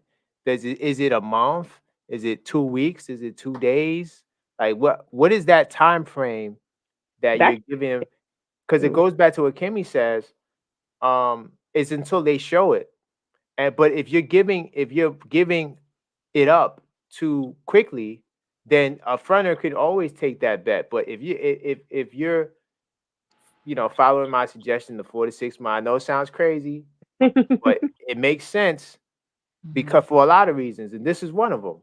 Because a person that is motivated by that, they're not trying to deal with you. They're looking to strike, right. most of the time. They're looking to strike. They're not trying to wait no long distance. You feel what I'm saying? The person that likes you is more inclined to wait. The person who doesn't want you, like they're looking at you as an object. And if So you're I don't not agree giving with them what that. they want, huh? I don't agree with that, because I've What? seen with my own the fact that Oh, like the 4 to 6 months thing, I'm not saying it's not a noble or like it's really a good thing to do, and I feel like some people should, you know what I mean? However, I've seen relationships that they met the first night and they slept together and they've been married 20 something years. I've seen the oh relationship where yeah, oh yeah, you know what I'm saying? yeah. So I We're not feel like saying that it's not possible. No, that can work too. yeah. It's Jawan just the says odds. Jawan says they wait for as long as they want. I had people that waited 8 months and left. Right. Good point. Hmm. So I was gonna say too, both Kimmy's point and your community's point are both valid when it comes to as long as they want to or as long as they can stand because um if the person if it's as long as they want to, then they're going for themselves their own self interest. Now if they get caught, that's because the other person became sharper or got tired of dealing with the BS and pulled the bluff or called the bluff or whatever. Um I would say, as far as the 4 to 6 months thing, that's another variable. It can work. I've also seen the same thing Kimmy said when some people Hmm. first night or first week or however short of a distance and they lasted long. But I don't know if that is like something that they are trying to hide or even Hmm. um I don't know. I think if you're hiding your intentions and for any reason, you got a problem. Yeah, I don't think people purposely do it. And like I said, I feel like subconsciously, not even like out of maliciousness or nothing. Like I feel like we don't always give all of ourselves when we first meet a person. You know what I mean? And then I also feel like that's why a lot of people just go outright and have sex. Like first, like they feel attracted and they have sex. I feel like after sex, you feel more comfortable. You feel more comfortable to take that mask off now because that person has seen you, right?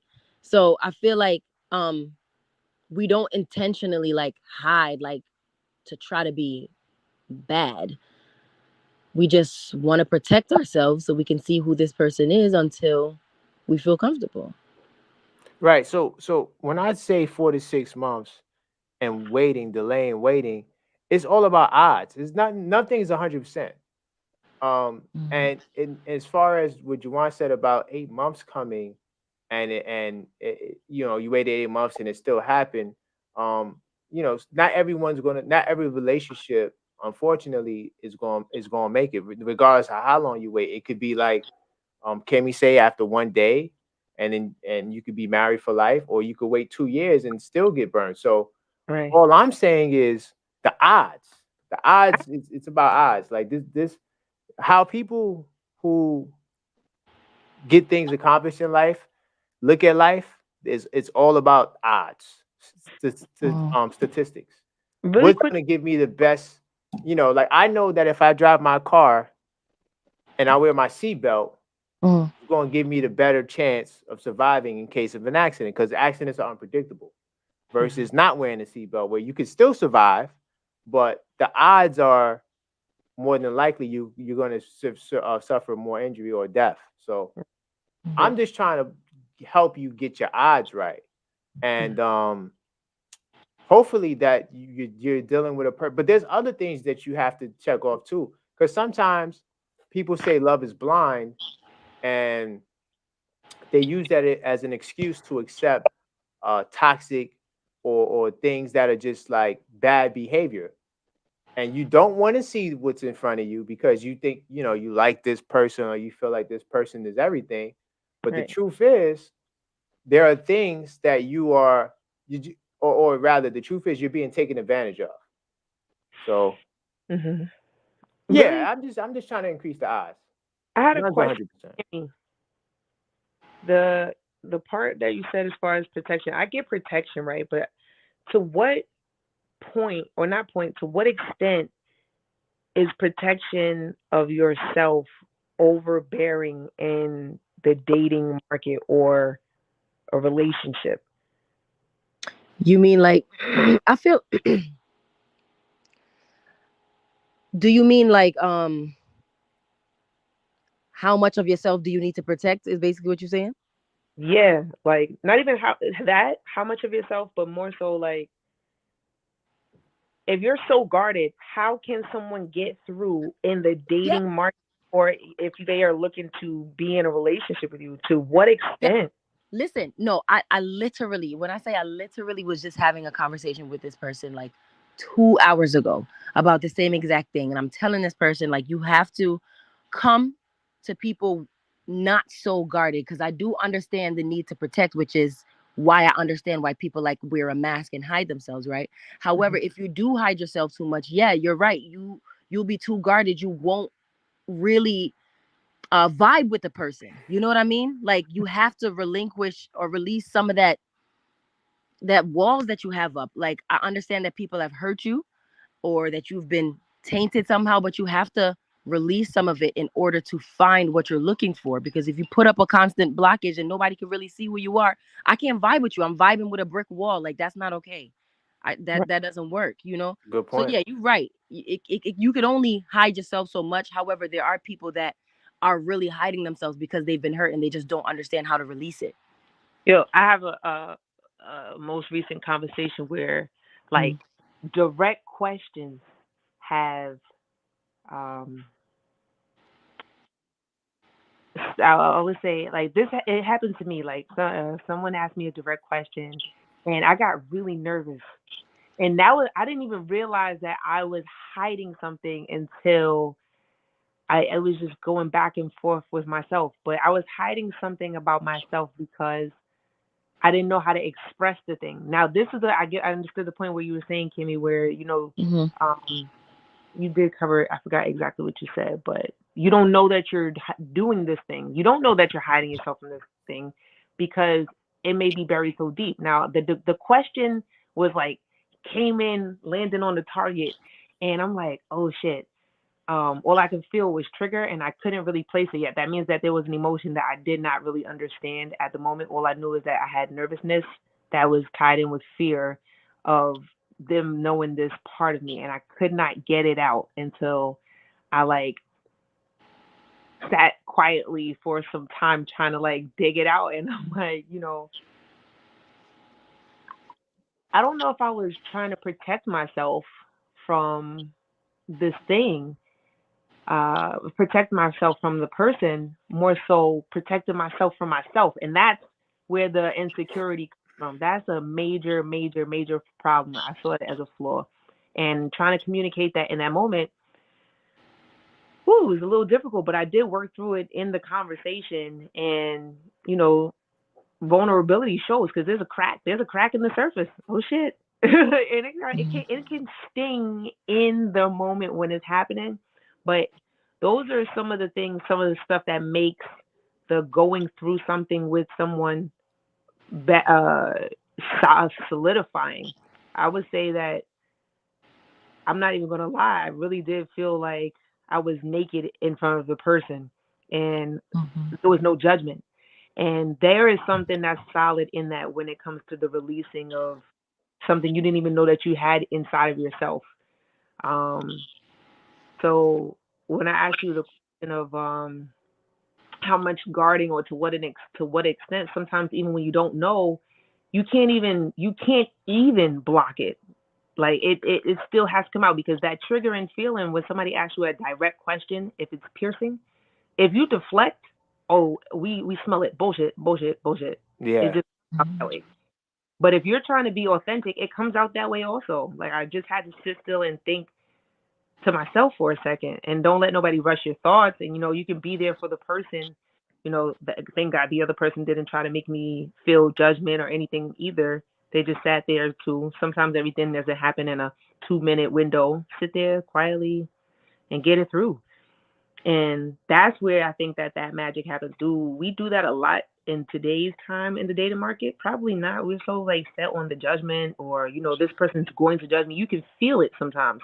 And if you can feel that this person's going to judge you, how willing are you to bare your soul, basically? And Mhm. that's Yeah. difficult. You're a stranger. I should be able to say what I need to say. It's tough in this society because we don't have state dating standards that are like across the board. I mean, we have social norms like the man pays for the first date, right? Um, we have things that certain things that are common and customary, but like what Sherry was saying, where do you draw the line? Like at what time frame do you disclose certain things? Because I do think that you have to be careful with disclosing certain things to people, especially Mhm. people that you just meet. But at the same time, you still have to be able to share some things so a person can get to know you and develop that sort of chemistry, that bond. Mhm.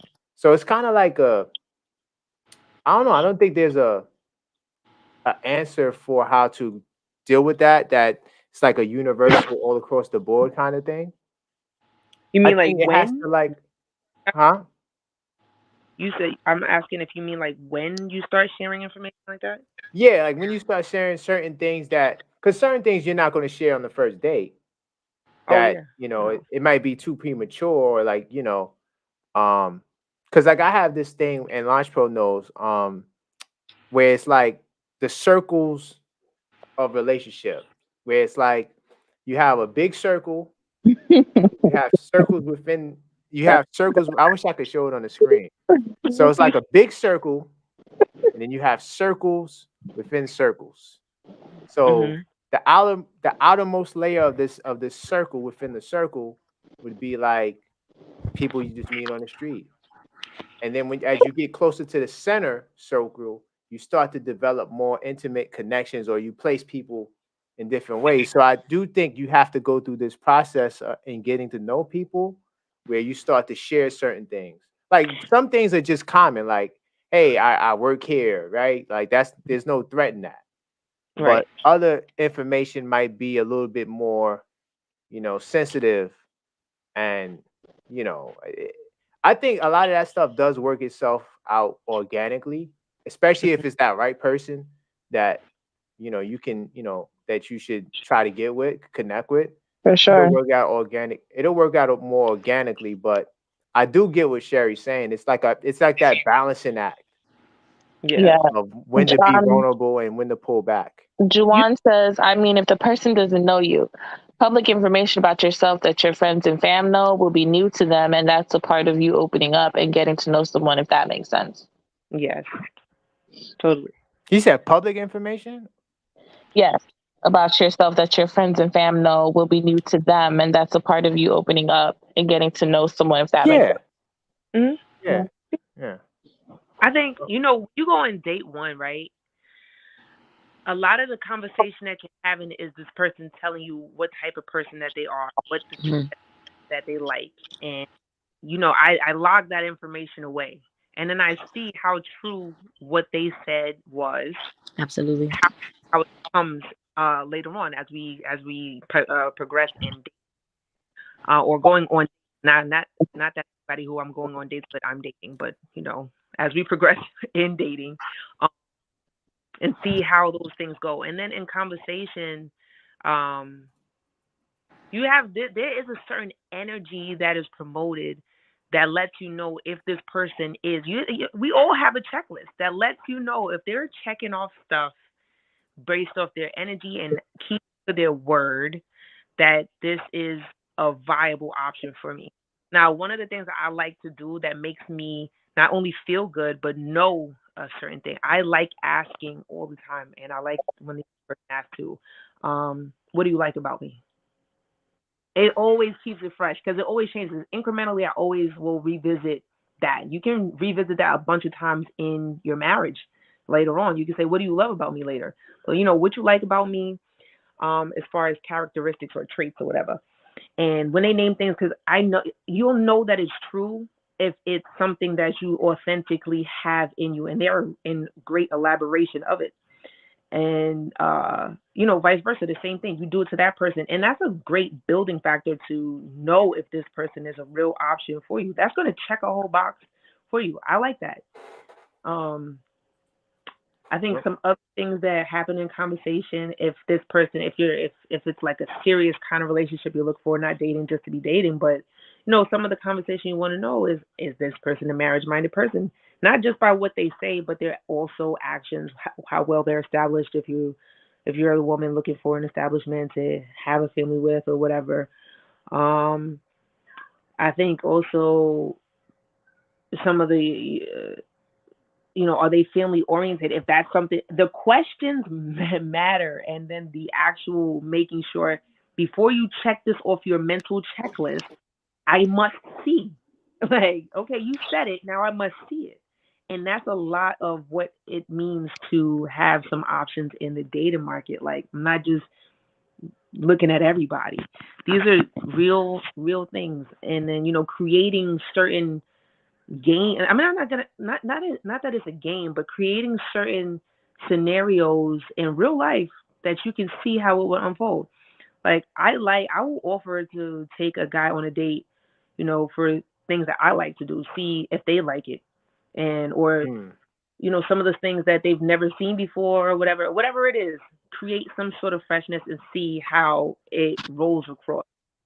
Um, I don't know. Like, say, name some of the stuff you guys do. I think that these are all good things to know if they are a viable option on the dating market rather than just wasting Juwan time. says, Juwan says, I want to ask you, Sherry, what about the people that already know what they want? Should they still date? Uh, are, is he saying both people are dating each other? They both know what they want? Let's see what he responds with. While you looking at that, I want to salute to Michael Jordan fans are the worst NBA fans. He says, "Hey, salute to all the people on the YouTube. If you're listening, definitely if you want to join the panel, links in the description, and you're more than welcome. As That long as you're not one a troll, person. you're welcome. Huh? Juwan says that one person. Like if one person Oh yeah, already knows what they want. I would say definitely continue dating. Like if you're dating a person who you're the one who knows what you want, and you're dating and you come across people who don't, why would you stop? Keep going till you find the person that that you can partner with. Right. Right. Also, that going back to that Juwan scenario with the 8 months, what standards did you use to qualify that person as the right person? Mhm. Right. So it's more to it than just holding out the 4 to 6 months. It's other things that need to take place because, like I said before on the previous stream, um, the goal is to find that right person at the right time. Even if Mhm. you find that right person at the wrong time, that can have uh, a bad effect on the relationship because the timing is not right. So if the Mm. timing is right and you're dealing with the right person, you'll have greater success. So how do you know that this person was the right person, right? And yes, if somebody could wait 8 months and deceive you. But my thing is, what are the other things this person did to let you know or make you feel like they can earn your trust and for you to open up to them in these ways? Can I So say? there's some other questions and things we have to consider as well. But go ahead. I was gonna say to that, to your point or your question or your statement, excuse me. Uh, Try your best to just be uh direct and vulnerable at the same time when asking questions or when giving answers. Like I said, I really appreciate the question that I was asked that put me on a hot seat, and it was that he genuinely wanted to know and that I genuinely wanted to respond because I know the nature of this person and you know what it is that's on the table here. So, um, yeah, be authentic and be try your best to be as vulnerable. Well, not try your best to be as vulnerable, direct. And with you being direct with yourself and the other person, you will naturally be vulnerable. Right. You felt like in that moment, like based on your connection, he deserved that. Yes, That answer, right? yes. Because that's And so also key too. and so did I, because it was a moment of truth for myself. Right. That's good stuff. Yeah. Great stuff. Did you want to follow up with that question that I asked him? Lunch? You on mute? Sorry about that. Let's see. Hold on. No, you good. You're good. You doing the executive producer thing. Oh, he's actually on YouTube now. Okay, yeah. I told He him says to he's there. head on over Says to the he's heading live chat home. Oh, you say Yeah, so so that you got he can ask his questions directly through the live chat stream. yeah, perfect. Because then I could put it on the screen. So that's good. Mhm. Um, salute to Juwan. That is my brother, my little brother. Yeah, perfect. Because then I could put it on. Salute to him. Oh, Um, some places for people kinda- who are dating just to be dating, figuring out what it is that they want. There mhm. is some advice to be given there too, and I think I would say, just pay attention to people's responses to your directness because you should still always be direct no matter what, even if you're dating just to be dating. Let that person know you're not looking for nothing serious, and so long as you stay that, they can never really get it twisted. Even if they're looking for more, they knew what they were getting themselves into, and that should be something that should be easily to roll off of you than to hurt somebody uh, willingly and knowingly so. But yeah, if you're being direct, let that person know, but also to pay attention to people's uh, what you like and develop Mhm. what you like, and so that you can know when you're actually serious about dating someone um, or with intention what it is specifically that you're looking for. You always remain direct and vulnerable and always authentic. I have dated people like that also to know that those people really do exist, that when they're actually looking, they'll be great. And that's a better takeaway for anybody than the person who is leading on or lying. Because that goes to the point Kimmy was making earlier, as far as well not Kimmy herself, but the topic of putting on until they've had enough, or even the other person. I think Jawan pointed out, until that person's card is pulled. We don't need to do that. Just keep it transparent all the time. I'm not looking for nothing. And a lot of the time, you still may be able to get what it is that you're looking for if this person just wants to only date you or have sex with you too. Mhm. You know, yeah. that No, that's a good point. But like having the clear purpose for the relationship definitely matters. Putting mhm. your cards out on the table, like, look, this is what I'm looking for. Are you willing to do this? If not, then hey, maybe we could still be friends and maybe things change. But I do see the value in that, being forthright. But we definitely have to make sure we qualifying each other to see that this is even a worthwhile time. You know, it has to get past just the attraction head over heels phase.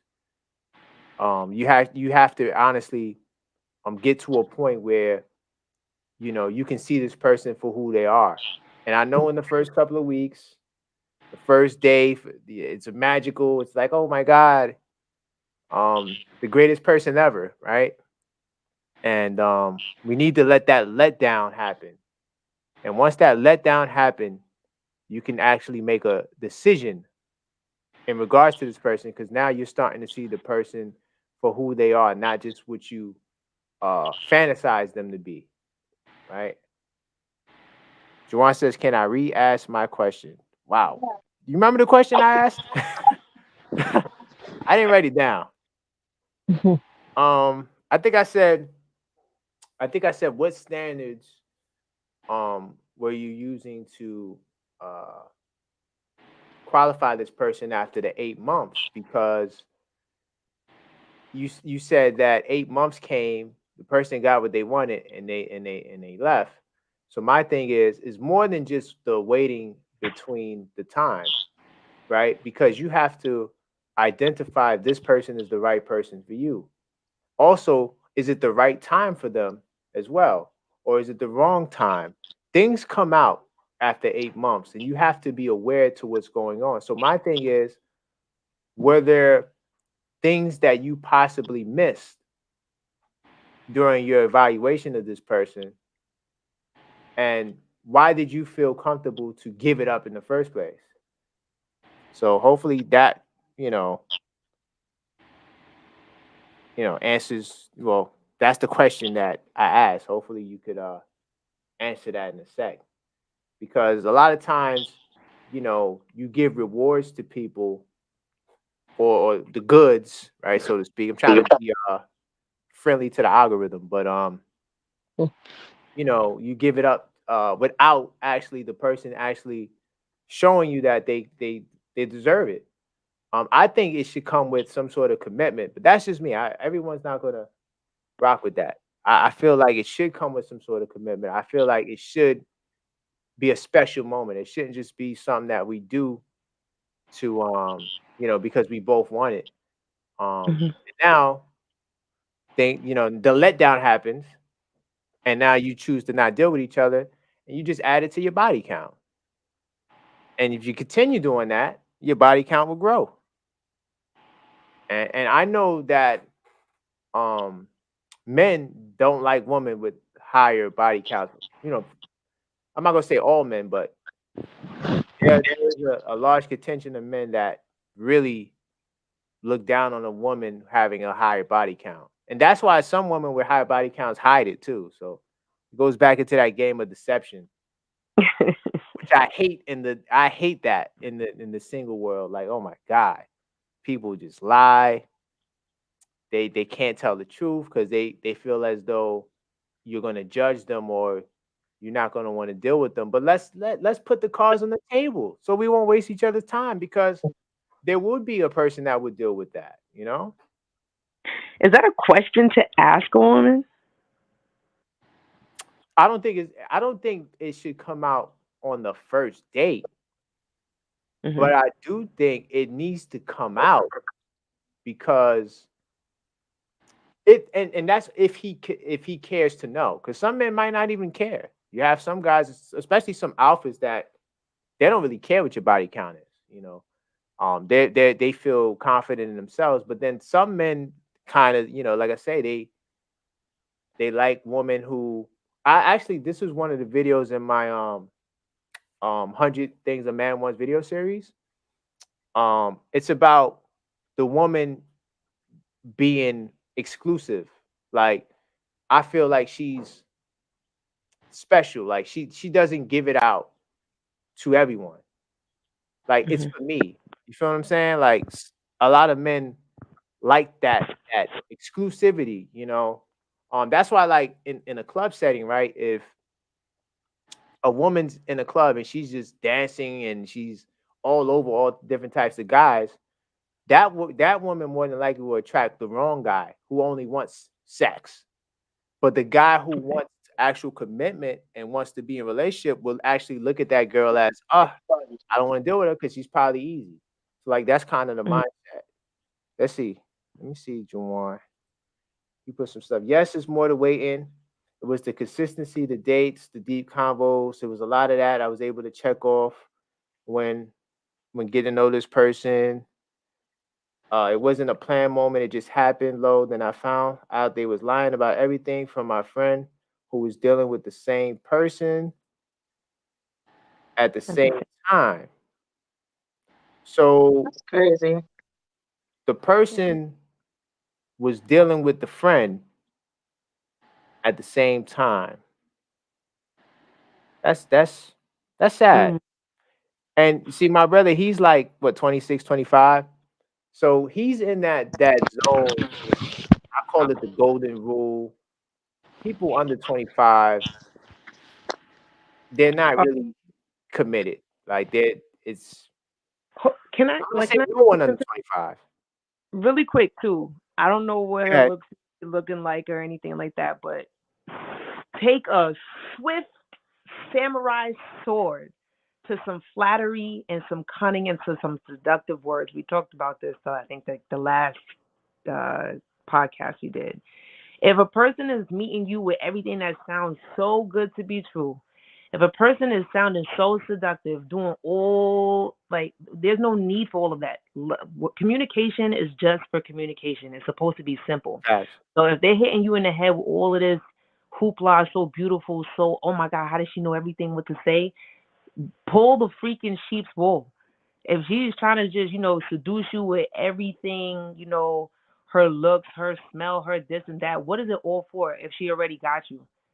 You know, you got to ask yourself these questions. Ask yourself these questions. Don't ask the person who's trying to lie to you the questions. Ask yourself these questions and then ask the direct question to that person. Once you come to some consensus, ask that girl what it is that is triggering you. Something is triggering you and you don't even know that it's happening. You didn't come this far to find out that this person was lying. They were lying. But, He says he's things 26. yeah, yeah, but even still, you're growing right now. 26 is great. I remember that age. I remember where I was and what I was doing at that age and, who I was dealing with. Yeah, yeah. But you just got to be clear with yourself. Make sure that this person is not dealing with you in flattery. I don't like flattery. It's unattractive. I don't like super charming people because of that. Mm-hmm. So it's like, what are you trying to do all of this to me for? Mm-hmm. My next question, Juwan, were you blinded? Did you have your blinders on? Did you? Because sometimes, like I say, the whole notion that love is blind is crazy. It's just an excuse for toxicity, right? And for a person to try to throw that whole love is unconditional thing at you, like, oh well, you're supposed to love me no matter what. But my thing is that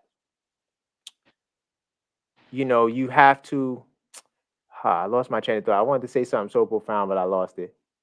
Uh, it's okay. All I'm saying, Juwan, young people, even though you're 26, I don't know how old the person was you was with, but in terms of that age range, man, it's kind of like a hit or miss, man. And once you get older, 20s, 30s, people still do crazy stuff, but it's a little different. Like it's like people, they've been around the block already, so it's like they cut, they trying to actually have serious connections.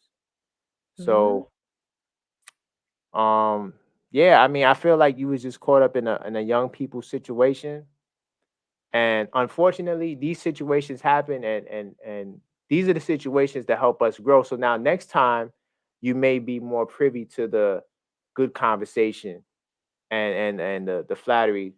Hell yeah, I was blind. I started looking back. I'm like, how I let that certain thing slide. See, certain Mm. things slide. See, so that's the thing. Like sometimes them blinders are on, and you're just ignoring things that are there. Cause trust me, those signs come up, especially after 8 months. If you're really in tune with a person, you'll pick up on signs. Not to say that people can't deceive and lie, because people do that. But at the same time, when you take those blinders off, you're able to expose a lot. So, next time Mm-hmm. around, you really try to, qualify this person, take the time. If you could do 8 months again, do the 8 months again. I mean, I, Hey, I don't I let think nothing. that, huh? I said, don't You said, let Sherry? nothing slide. I said, I was saying, don't let anything slide. If it Don't let unchecked you anything slide. there, No. check it out. Bring your Check it out. flashlight. Yeah. So definitely. So, hopefully, we gave you some clarity with the questions you were asking. Because I understand, like, people are going through a lot out here, and it's messed up. Like, they messing up the game, because I said earlier, it's like we need the people that are the complainers about the dating pool. But then, you know what? I wanted to say, I'm not sure if I got a chance to say it. I wanted to say to the people that are complaining, do you think that it's possible that they could be the ones that who smelt it, they dealt it? You know, like the ones who are complaining are actually are the ones that are putting the pee in the pool, so to speak. Yeah, they keeping that same energy. Like they're complaining about that they can't find anyone, but they're the people that people are complaining. I don't know. Let me see. Jawan says that's facts. I'm gonna be on the next panel. I got some opinions low. Well, yeah, we change up the topic, so it's not gonna be the same topic every week. Hopefully, the next topic we choose, it'll be something that interests you. But yeah, we're here every Thursday, even though tonight's the NBA Finals, and I know that's why we didn't get no other men on the panel because they're watching the game. Um, but that's cool. So the finals are gonna be over. So, hopefully, you know, we get some more male participation next week. Yeah, really quick too. Like I know I say really quick, 'cause, like I gotta stop that. But I think that one of the things I've been thinking in my mind lately is like Western ideas as far as dating or getting involved, like this whole romantic love thing versus Mhm.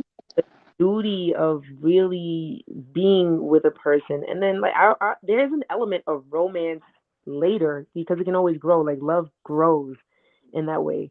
And then you do things for that person because you have grown to love that person. But the idea here is that this person got to look so good, um, and woo you from the beginning instead, because there's nothing really to woo you for from the beginning. In my opinion, there's nothing to woo you for in the beginning. um and I'm talking about like superficially. You cannot, like, if we're going out on a date, it could be simple. It could be that we are going to the park and we're just talking, getting to know each other.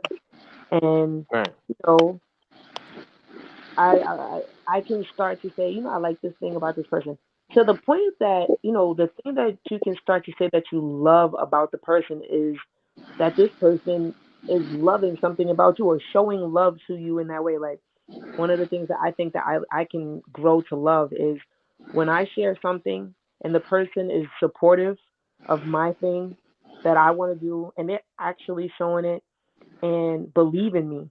I can love that, right? Or um, that they're doing and what they said they were going to do and it is done. I can love that. You know, Mm. not the superficial things like, oh, he took me on this really expensive nice date, because that's just money. That's just a tool. To Yep. get whatever it is they want or whatever it is that they thought that you wanted. I, I I I can't call it the triple I digit love that. date thing. Right, The triple digit date. So if we go on a triple digit date, certain things need to happen. You know, right, right. in a So certain time that's frame. facade of options on the dating market when you're looking at things like that. So I would also say, like, is be careful. Like, those are things that they're nice. They're like things that you can do, but the more solid down the road longevity, you can have those things with the things have those things with the person that you can grow to love. Like, you wouldn't know that on date one that this person is about what they say and doing what they say in complete tasks. You don't know that on day one, but you can see it and grow to love that in that person. How they execute, How are they good with people? Are they kind? Are they nice? Do people Mm. flock to them because of this? Not in a sexy way like that, but like, are they a team player? Are they a networker? Are they always looking for ways to for greater good for the masses? Are they? These are things that people can grow to love, and that could be long lasting. That is long lasting kinds of love Yeah. too, because I know one of the things that I had always admired about an ex best friend of mine, her mother. She never had a whole lot, but she shared everything that she had. I mean, down to when she didn't have anything at all, people would literally lay down on the floor and have her walk on their backs because of everything that she did for them. I admired her for that because she could never get a no from anybody she's ever touched, helped, whispered, gave a word of advice for. Those are things that are, lovable about a person. Um, Right. you don't see I that in agree. today's dating market when we're looking at, these things. Be authentic, be real. These Sure, but qualities. that's the problem. And that's what I hated. Like the last time I was single, oh Lord, I hated the phony. Like it was just too much phony stuff out there. And Mm, it's like then you add that with the ghosting and all the other things, people having husbands and like it's crazy. It's crazy. mm, And it's just a lot of deception. And Right. so if people were upfront, like you said, I think that a lot of people would think the dating market is a better place because now you don't have to worry about, the superficial, me put on my only Gucci shirt, my one I don't know, I'm not a name brand dude like that. All the other name brand belts and stuff like that so I could look nice. And it's just I just hate it. yeah. I really I hate it. It's like Take you do ghosting all as these a things for a sign. person 2 weeks later to never return your call. It's like Mm. But it's and, like and with that being said, like I said, I think people should take ghosting as a good sign. That means that you're on the right track. That person just could not handle it. You may have been more than they thought that they were deserving of, and that's why. Or maybe they were hiding something. Maybe they were mad, and they still ghosted you because they know they're playing with fire, and you being the yeah. fire. I'm too fired for you. I'm too fired for you. So you had to ghost That's me. that's true. No, no, it definitely is true. I'm glad that happened because maybe yeah, that it prevented you from being in a toxic situation. But I know a Mm-hmm. lot of good people that got ghosted, and it's like you had sex, you had a great time, it was magic, and then boop, gone with the wind. It's like That never be to be heard from again. Like it's Huh. crazy. that does suck, but at the same time, keep going. Keep going. Yeah, yeah, you got to. That's life.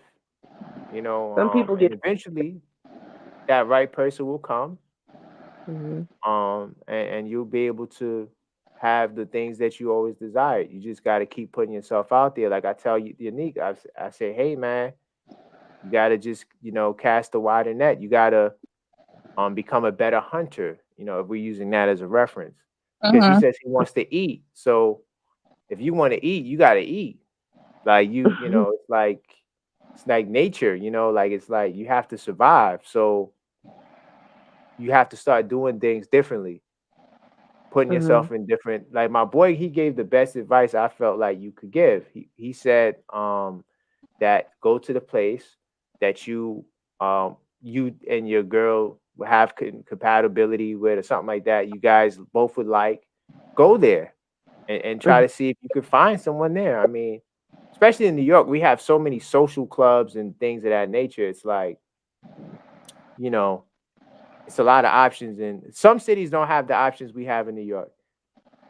Juwan says, I feel like with ghosting, you can't be upfront to tell me what it is. I be feeling so disrespectful. That's a fact. Yeah. That's a fact. I think the ghosting is just terrible. It's like, you know, just tell me up front, like, I'm not feeling you. I don't think I've ever ghosted someone. Maybe I did when I was young. I don't know, but I don't think Um, I did it. I'm gonna be honest. I have ghosted someone. Uh, Okay, I ghosted the person because I don't think that they were so eccentric about themselves that I don't even think that I had the energy or capacity to explain. And I know I probably should have. Didn't seem right. I'm calling myself out on that. But here's the scenario really quick. So the person had a child's mother that he had 5 children with, and Wow. I, I didn't. Yeah, right. I didn't know this until like after we went on one date, and then we were talking so much on the phone, and he was saying he wanted to continue to meet up, but a lot of the stuff that he wanted to do was sexual stuff, and I don't even know like why my character attracted this person. But anyway, I neither here nor there. Um, he tells me that he has 5 kids. I asked why they're not together anymore, and he said that she left him. And I said, well, why did she leave you? I didn't feel like I got a clear answer on that, and that was a red Ah. flag. It was a red flag for me. And he felt that he could have someone better. That's the way that he kept saying it. And I'm just like, okay, it's okay to make maybe a one mistake for a guy, but you did it 5 times. Right? And then like she's out with 5 kids, and he told me that she took him for child support, and he was okay basically paying $125 a month for all 5 children. And I'm like, Wow. I don't even want to explain. I don't think that I have the capacity to explain to you why that's wrong or whatever. But I'm not going to be another baby mama with kid number 6, and you think that is okay. In my mind, it was just all the trains was running, and I felt there was nothing I could do, and I did just like stop talking because the more he was explaining, the worse it sounded, the worse it was coming off, and I just like, for him, it probably seemed like everything was going good, but I did not like leave it that way. It was just from the conversations that we had that I just like never picked up. So I don't know if Mm. that's like a disrespected thing. Like I said, I could have explained it, but I just didn't feel like I needed to. I think he needed to do some soul searching himself. Do you think that you ghosted him because you didn't want to hurt his feelings? I ghosted him because, like I said, I don't think that a part of it was maybe it's a little mix of hurting his feelings too, but I don't think that he would have understood where I was coming from, because I did try to like make. I just remember like leaving a couple of hints or whatever. Like I asked him like, so is she living alone? Is she okay? Financially and stuff Hmm. like that.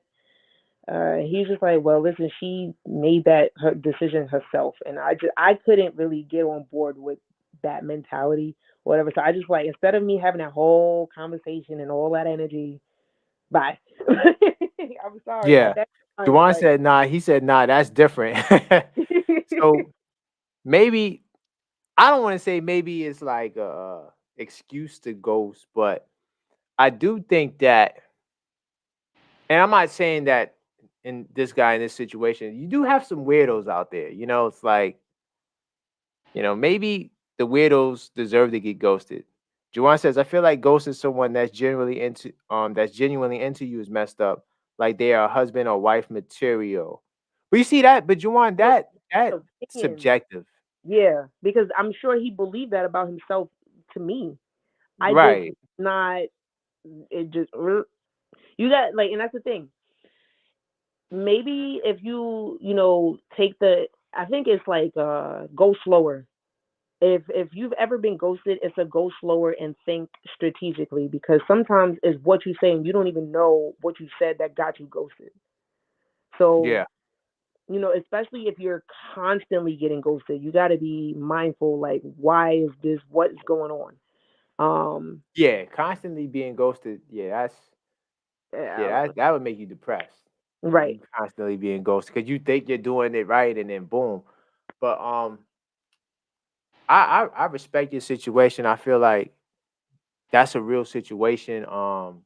Honestly, it's a situation that I'm thinking, and I'm like, is it bad that she ghosted him? You know, because that situation is like it's not really a desirable situation. Right. But at the same time, if I'm objective like I claim to be, I would still say, maybe you could have said something.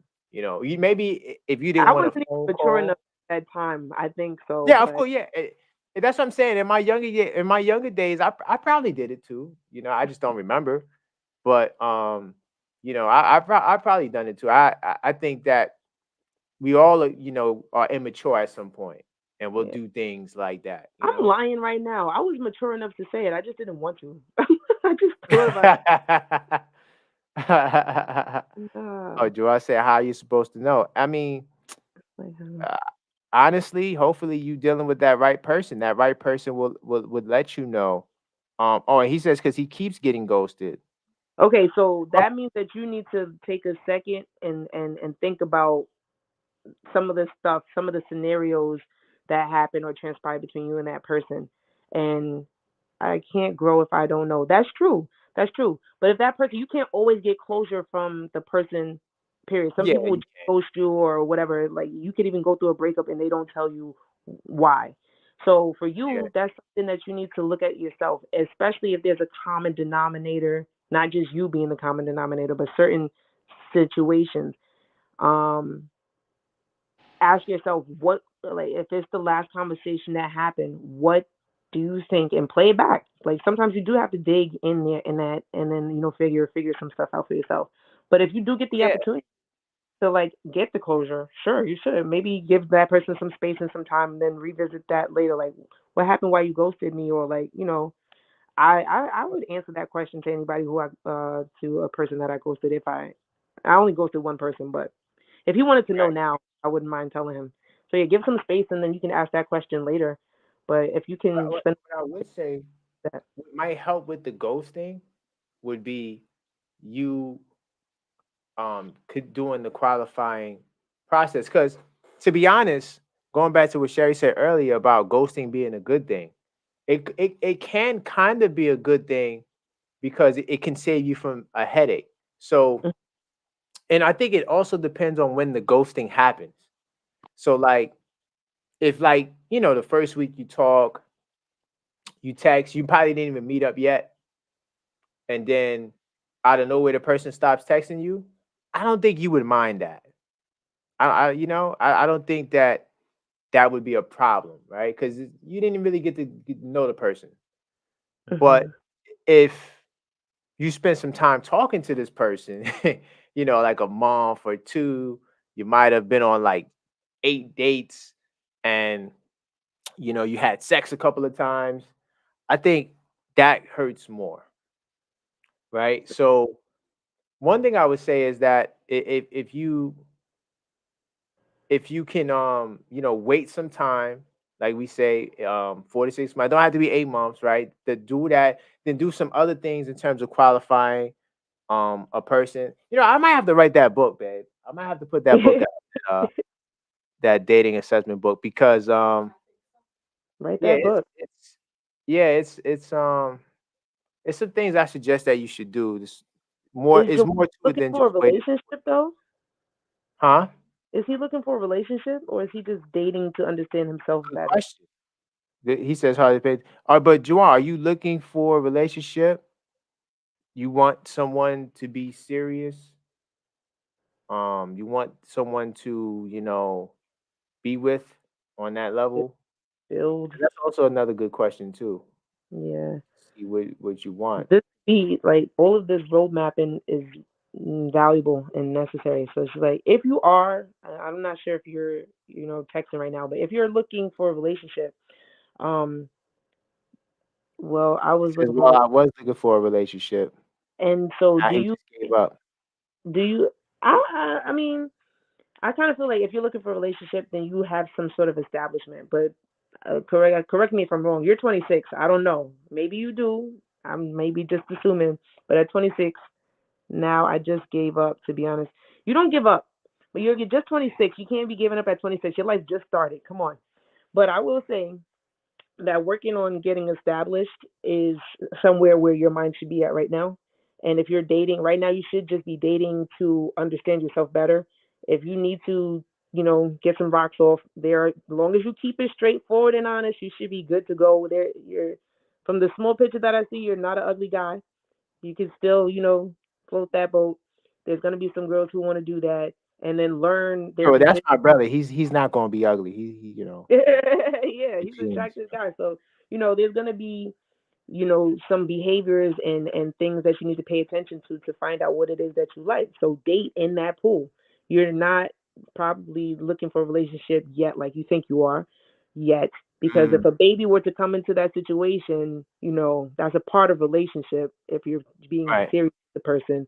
If you're not ready for that, then you're not ready yet. So just get to know yourself better, learn some personalities and behaviors, and go from there. Good stuff. I was going. You took that from me. I was going to get to that. I was going to say, part of the thing I say is you got to qualify yourself as an eligible bachelor, and you have to qualify the other person. So first, maybe yourself, maybe you're not qualified because I know he's doing his thing. He just graduated. Hmm. He had a nice internship and things like that. So yeah, work on getting yourself right, Mm. and And I mean to then say with all no offense. Like I know I'm not saying that you're a baby or anything like that. Like you no, no, yeah, getting you yourself saying he's together. young. He has time. Yeah. Yeah, Don't yeah, give up. you have the time to get it right. You start with yourself, and then once you get yourself established on that level, it makes it easier to see if other people are on that level because now you have a standard. So you just got to establish that standard, and everything will be okay. Don't give up hope. But I think, like I said, like I told Sherry and Launch earlier, like when you're young in your 20s, that's the time to work and get yourself right. You Right. can, you're still young enough to find love. I know we don't want to wait forever, but you know, the average lifespan is 77 years. Hopefully you get that point. Oh, You're here's not some even very halfway there. So you got time, right. you know? And if you take your time and do it right, you're I putting really want yourself. to hear him come on. He needs to get on. I want to know some of the stuff he wants. Yeah, but he said he'll be on the next show, so um hopefully, he can come on with the next show. We got to come up with another good topic, Lunch. We do? Yo, I What's like I next like these topic? topics.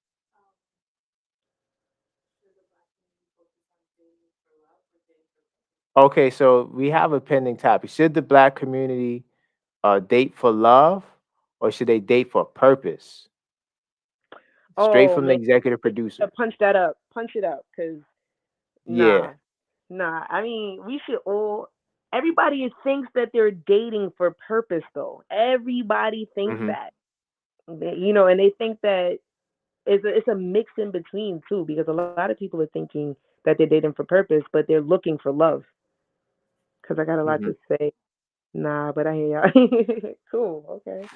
Yeah, so I think that's probably gonna be the topic, right? Exactly. Okay, so if the executive producer, she gave me the head nod.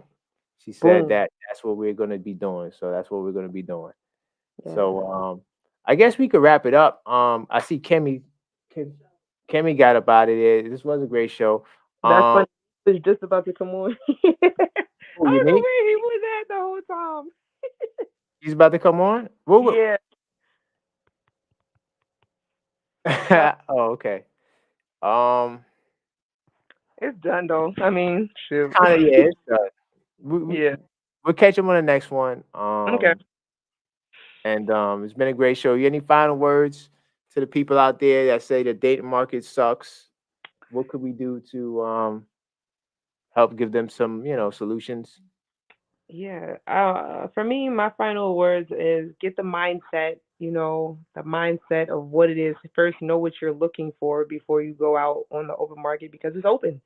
And before you have this open minded to an open market, get some focus and niche. You sharpen ears, sharpen eyes, sharpen heart and mind, and go look for that. And what you Yeah. are looking for all the time, when you're really looking for something, you cannot miss it. You will find it. Sometimes, So they say that even when you're not looking, it happens to you. And yeah, that can be true too. Some stories are written in the stars, and some people write their own stories.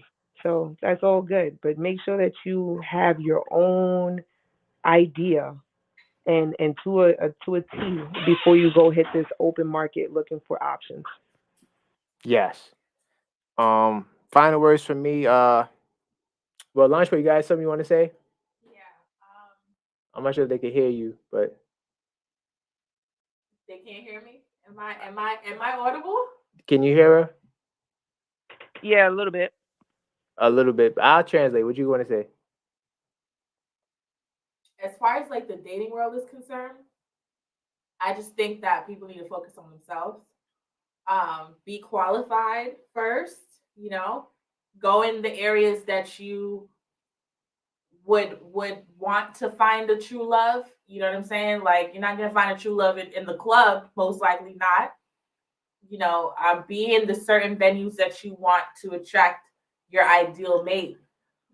As far as like Juwan is concerned, I feel as though my feedback for him is more or less if there's a repetition in like negative experiences in the dating sphere with different people, it might be a reflection of what you might be doing or who you might be attracted to. So there may be some sort of self evaluation that needs to take place before moving into another relationship or courting someone else. You might have to take inventory of the type of person that you are attracted to, what qualities do they have, and if you have any healing to do yourself, then it could be a reflection of that which you seek in other people. So typically, if you are unhealed, you're going to attract other people who are unhealed too. So just based on that like law of attraction aspect of you attract your tribe, it could be something that you can potentially self audit and improve upon, and then with a renewed perspective re-enter the dating sphere. Okay. Good stuff. I see Neek just joined the queue. We're saying good night, good brother. I do appreciate you joining the queue. We did a whole 2.5 hour show. Hopefully I can get you on next week, man. But we definitely winding down. Thank you guys so much for Thank, joining the panel, man. thanks This for was a great yes. discussion. Thank you so much. Yeah. Thanks for joining the panel, Neek. Hopefully next week you come sooner. We got another great topic next week that I That was think my that I you didn't love. see Huh? I said that was my fault. I did not see the text. Oh, Cause what okay. Nah, it's all right. It's all right. We'll catch him next time. He could hear it, so yes. definitely we'll catch him next time. And I just wanted to say the final words. Thanks to everybody coming out. Thanks for Mhm. everybody who joined the panel tonight. Thanks for all the people. I think this has been the most pop in the YouTube chat has been For sure. since we've been doing this. Um and so I just want to salute to all the people that, chimed in, Jay, Juwan, everybody that was on Facebook. Salute to all of you guys. And Mature Topic Podcast is growing. As far as the dating topic, I think that if you believe that the dating market sucks, you might be the problem. Or you need to get with the other people that say the dating market sucks too, and try to date outside of your network, your social network, things of that nature. In regards to the first topic that we talked about, which was the time versus the money, we gave great reasons why time and money is important. I do think that we need more two-parent households. So if you Mhm. are having kids, or you're in situations where you're dating and you're having kids, man, I wish you guys the best. But if you try to hold out as long as you can and don't fold to that pressure, things will be a lot more smoother. We need more two-parent households. Don't have babies if you don't want to put in the time. Don't have babies if you don't got the money. So with that being said, until next time, stay blessed, everybody. Have a great night. Salute. Peace. See you. Thank you. All right.